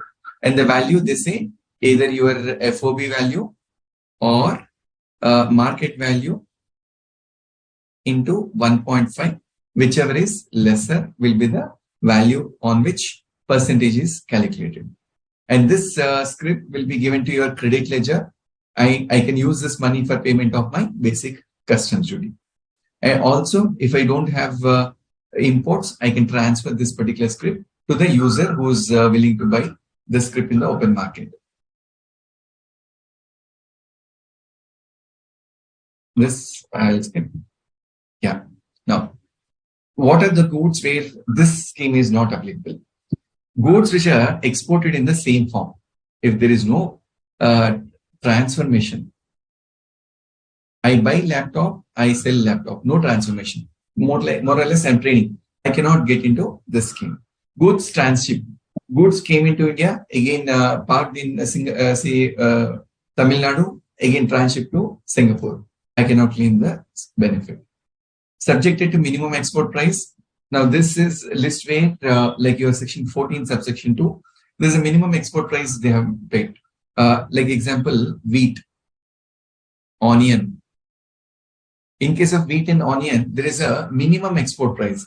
Like say in the domestic market, for a moment, onion is being sold 40 rupees per kg. So in case of exports, they say this should be sold at 80 rupees per kg, minimum export price. Those cases, I'll not get any incentive. If the goods are prohibited or restricted, I'll not get any incentive. Supplies made through, made by DTA to SEZ, again, they'll not get any incentive. Goods which are used after manufacture, again, very rare to get this across these aspects.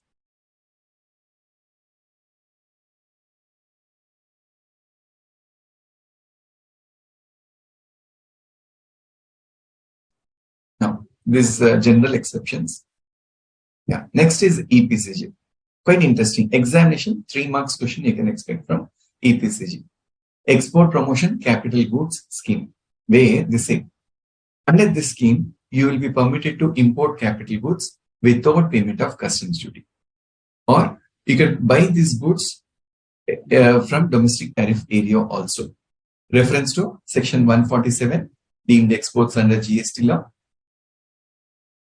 Those provisions are covered here, where you have various rate notifications providing exemption from payment of GST. So here, under this scheme, I as an importer need not pay any customs duty.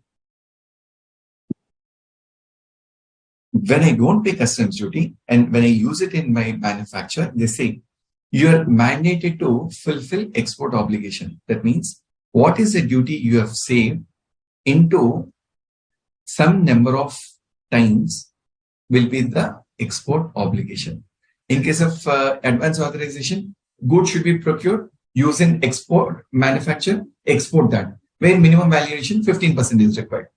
Here, in case of EPCG, assuming you have purchased goods for say 100 lakhs, on this you have to pay customs duty of at the rate of say 7.8%. 8 lakhs is my customs duty. And assuming you give a recommendation to your client, what you have to do? Step 1. Examine whether there are exports by the assessee. Step 2. If answer is yes, then you will see whether capital goods are required for import. If answer is yes, then you make a recommendation, opt for EPCG scheme. You will recommend opt for EPCG scheme. Step 4, examine the duty saved. Examine the duty saved. Let me come to the respective EPCG scheme.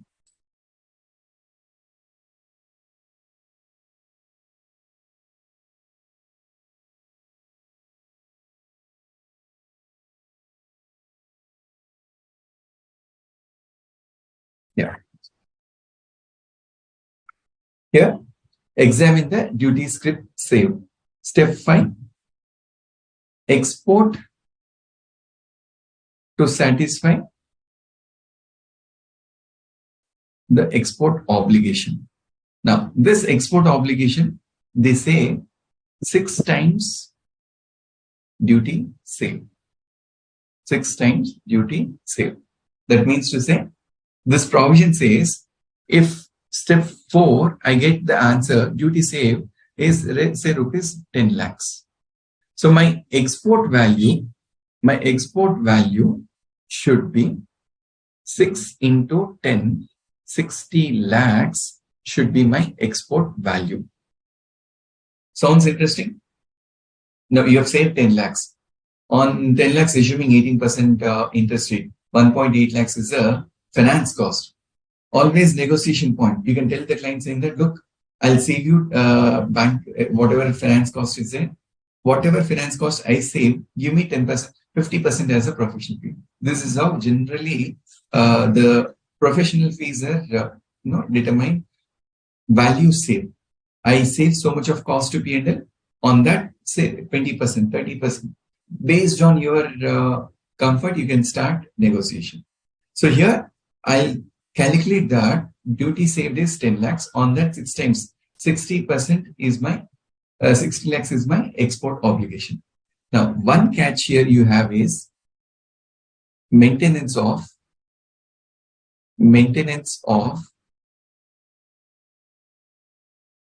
average exports. Maintenance of average exports. That means to say last 3 years, you have an average of say 25 lakhs per month. 25 lakhs per month. Now, this 60 lakhs is export obligation to be met in say 6 years. To be met in 6 years. That means every year, year 1, year 2, year 3, so on. 1 lakh, 1 lakh, 1 lakh is what you have to satisfy as an export value.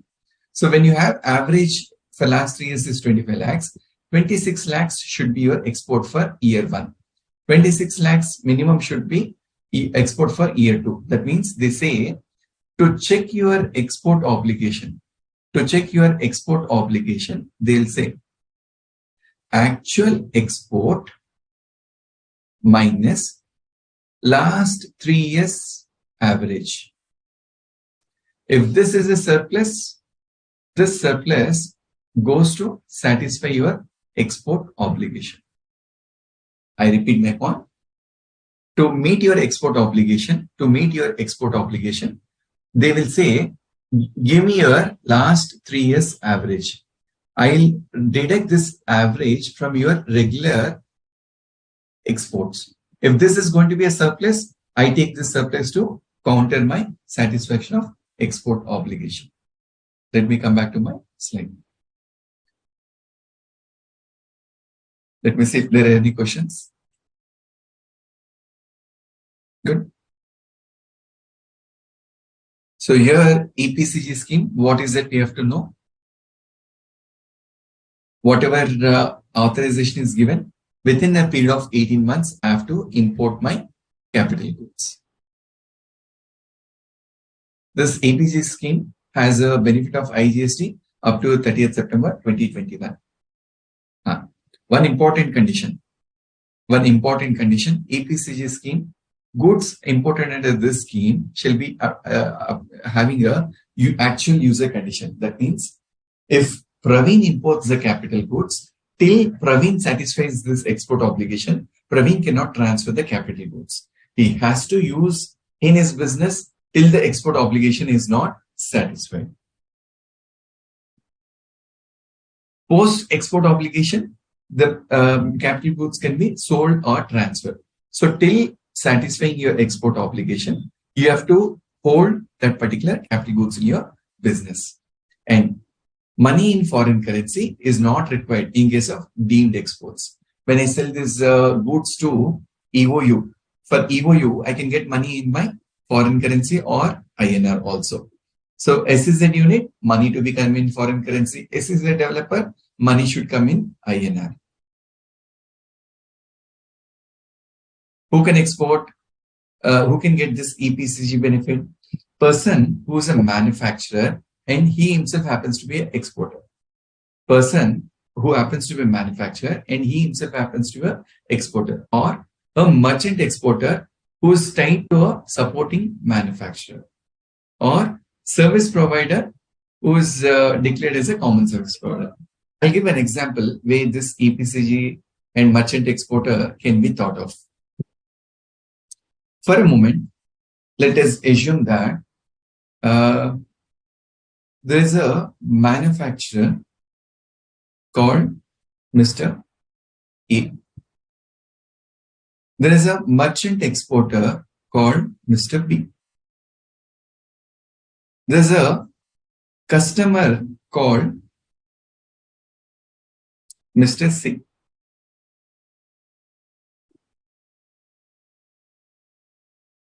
Merchant exporter.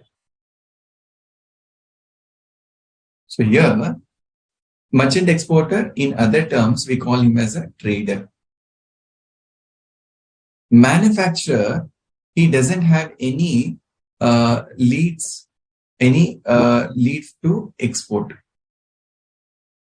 I'll say no exports. No exports. Customer makes an inquiry on Mr. B for a particular commodity which is manufactured by Mr. A. So, customer places order on Mr. B. Mr. B knows that this commodity is manufactured by Mr. A. For a moment, let's assume Mr. A manufactures, say, let's have this Priya pickles. There's a Priya pickle. And this customer, for a moment, let's assume this customer is in US. Priya Pickle, it's actually a well-known brand in South India. All, we call Urgai, this mango pickle, achar, or gongura pickle. These are all quite famous in South India. For a moment, let's assume Mr. C is there in US. This gentleman places order on Mr. B, saying that, look, Ugadi is a festival which is there for celebration. So he wants list of items from B. So he needs this Priya pickle for 10 boxes. So what happens here? C will place order on B. B in turn will place order on A. Now, A being a manufacturer, he sells to B. B in turn sells to Mr. C. Now, when B exports this consignment, a shipping bill which gets filed, in the shipping bill, B mentions B as a merchant exporter and A's name as a manufacturer. Why? A says, look, I have a export obligation. I have a export obligation. To fulfill this export obligation, since I cannot export, I don't know Mr. A. So he says, Mr. C. A says to B, whenever you file a shipping bill, please mention details of merchant exporter as B, details of manufacturer as A. In this scenario, benefit of export goes to Mr. A and Mr. B. Both gets the benefit. This is a triangular trade where A gets the benefit of export obligation met, where B makes the shipment to Mr. C. And B will be happening to be called as a merchant exporter. Since B doesn't have any step, A satisfies the requirement of exports done through merchant exporter. The condition to be satisfied here in the shipping bill, name and details of Mr. A has to be mentioned. This is one of the condition for merchant exports. Hope this is clear, students. Quite interesting. Most of us doesn't explore these provisions for the reason we don't know these schemes. And once you are aware of these schemes, sky is the limit once you get into a practice. List of items which can be important. I'll skip this. Yeah. Now, export obligation. There are two folded export obligation. This is first check. I call check 1. I call this as check 2.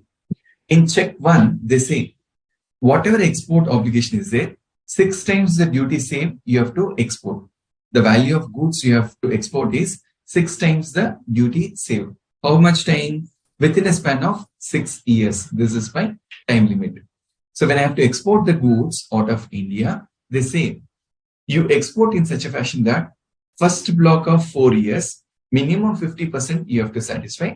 In the second block of 2 years, remaining should be satisfied. That means, assuming my duty save is rupees 10 lakhs. My export obligation is rupees 60 lakhs. This 60 lakhs, they say, first 4 years, 50%, that is 30 lakhs worth export should happen. Next remaining 5th and 6th year, balance 30 lakhs should happen.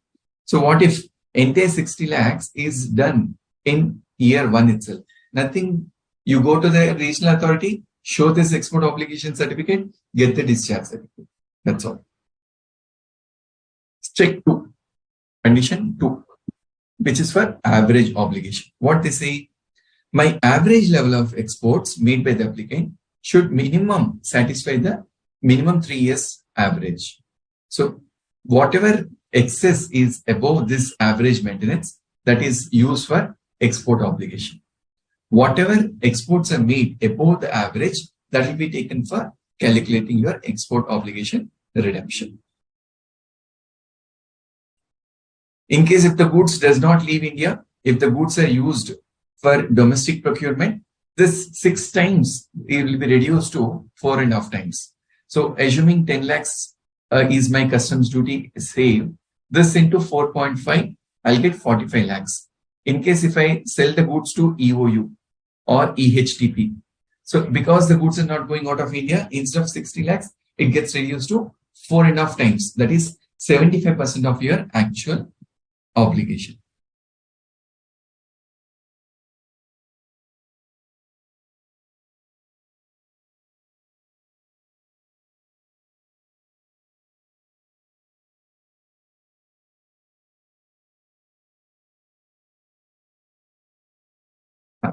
There is something called condonation. If you have satisfied minimum 75% or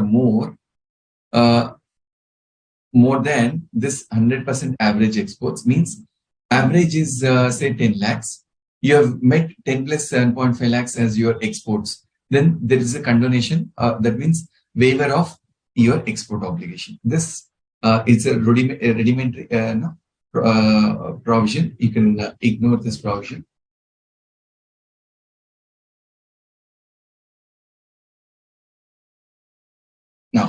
One more script called post-export duty script. Now, this is a new mechanism. Like EPCG, when we import, I was saying that you can import without payment of duty. Now, this is a script where post-export, I'm going to get a script. How capital goods, under this scheme, capital goods are imported with full payment of customs duty. Whatever customs duty is there, I have to make the payment.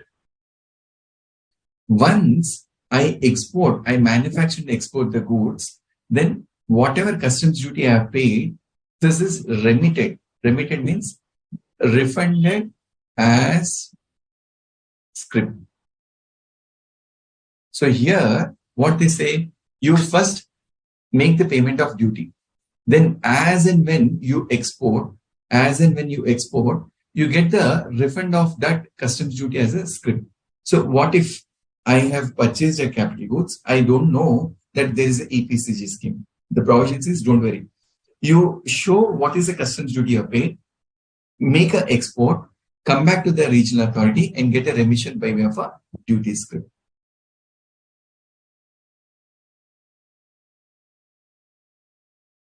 Now, my duty remission will be proportionate of the value of goods I have exported. In general, like 6 times is what I have to export. So here they say my export obligation is reduced to 85%. So assuming 60 lakhs is there into 85%, that is the value of exports I have to make in case of this script.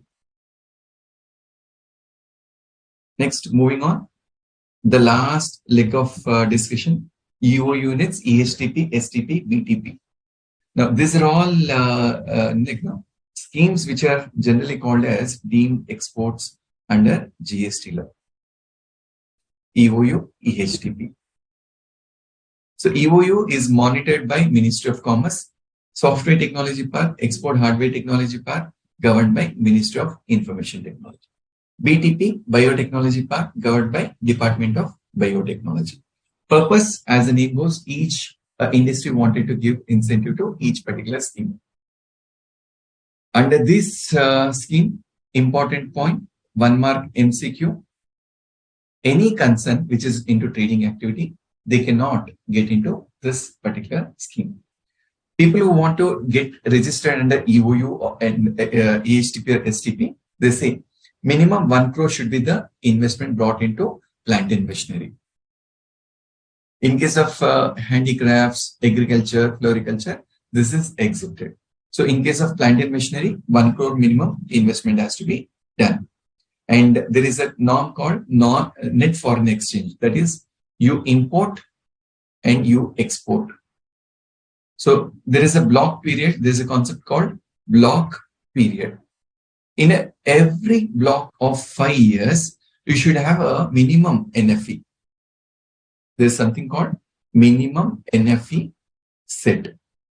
That means like 2020 till 2025, 20, 21, 22, 23, 24. So all these 5 years, I have to have a positive NFE. 1 year I may have lesser exports. 1 year I have a higher exports. All this will be averaged to calculate NFE.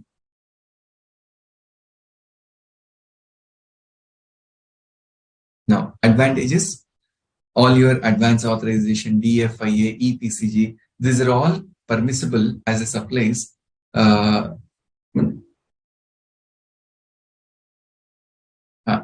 Any people who have these licenses in a DTA, they can transfer these licenses to this EOU, etc.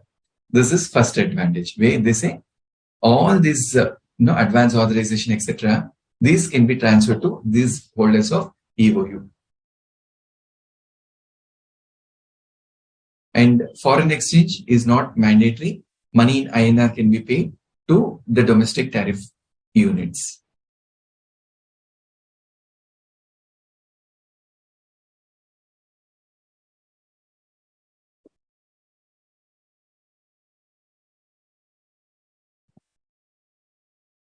I'm just touching on important aspects, students. Yeah. Now, this is one little important point. Deemed exports. We have deemed exports under foreign trade policy, deemed exports under GST. Deemed exports under foreign trade policy, you get a exemption from payment of customs duty. In case of GST, pay and claim refund. This is a thin line of difference between my foreign trade policy and GST. Why is that GST is asking you to pay money? Because the goods does not leave country. When the goods are sold to EOU in the initial phase under GST law, because the goods does not leave India, you pay the GST. Refund can be claimed either by the supplier or recipient. And money will not be received in convertible foreign currency. Money will be received in INR. But for the purpose of foreign trade policy, all these units will be considered as deemed exports where those goods are manufactured in India. Only those units which are registered and using those imported goods for the purpose of manufacture and then export, then they call as deemed exports. If the manufacture is done outside India, I cannot call that as a deemed unit, a deemed export under foreign trade policy.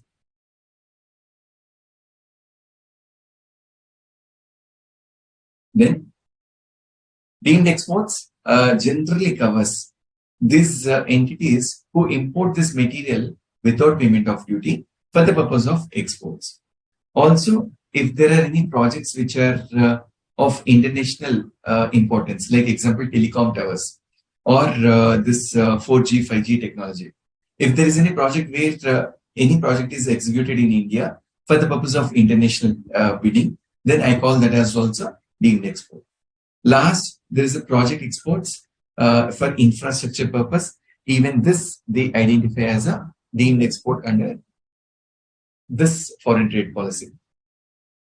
This looks very technical. Once you get into the practice, you'll understand the importance of this terminology.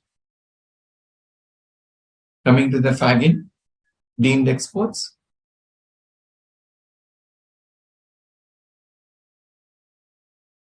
As a deemed export, advance authorization, advance annual authorization or DFIA. This is in case of STE. All these license holders can sell the goods to deemed exports to meet their export obligation.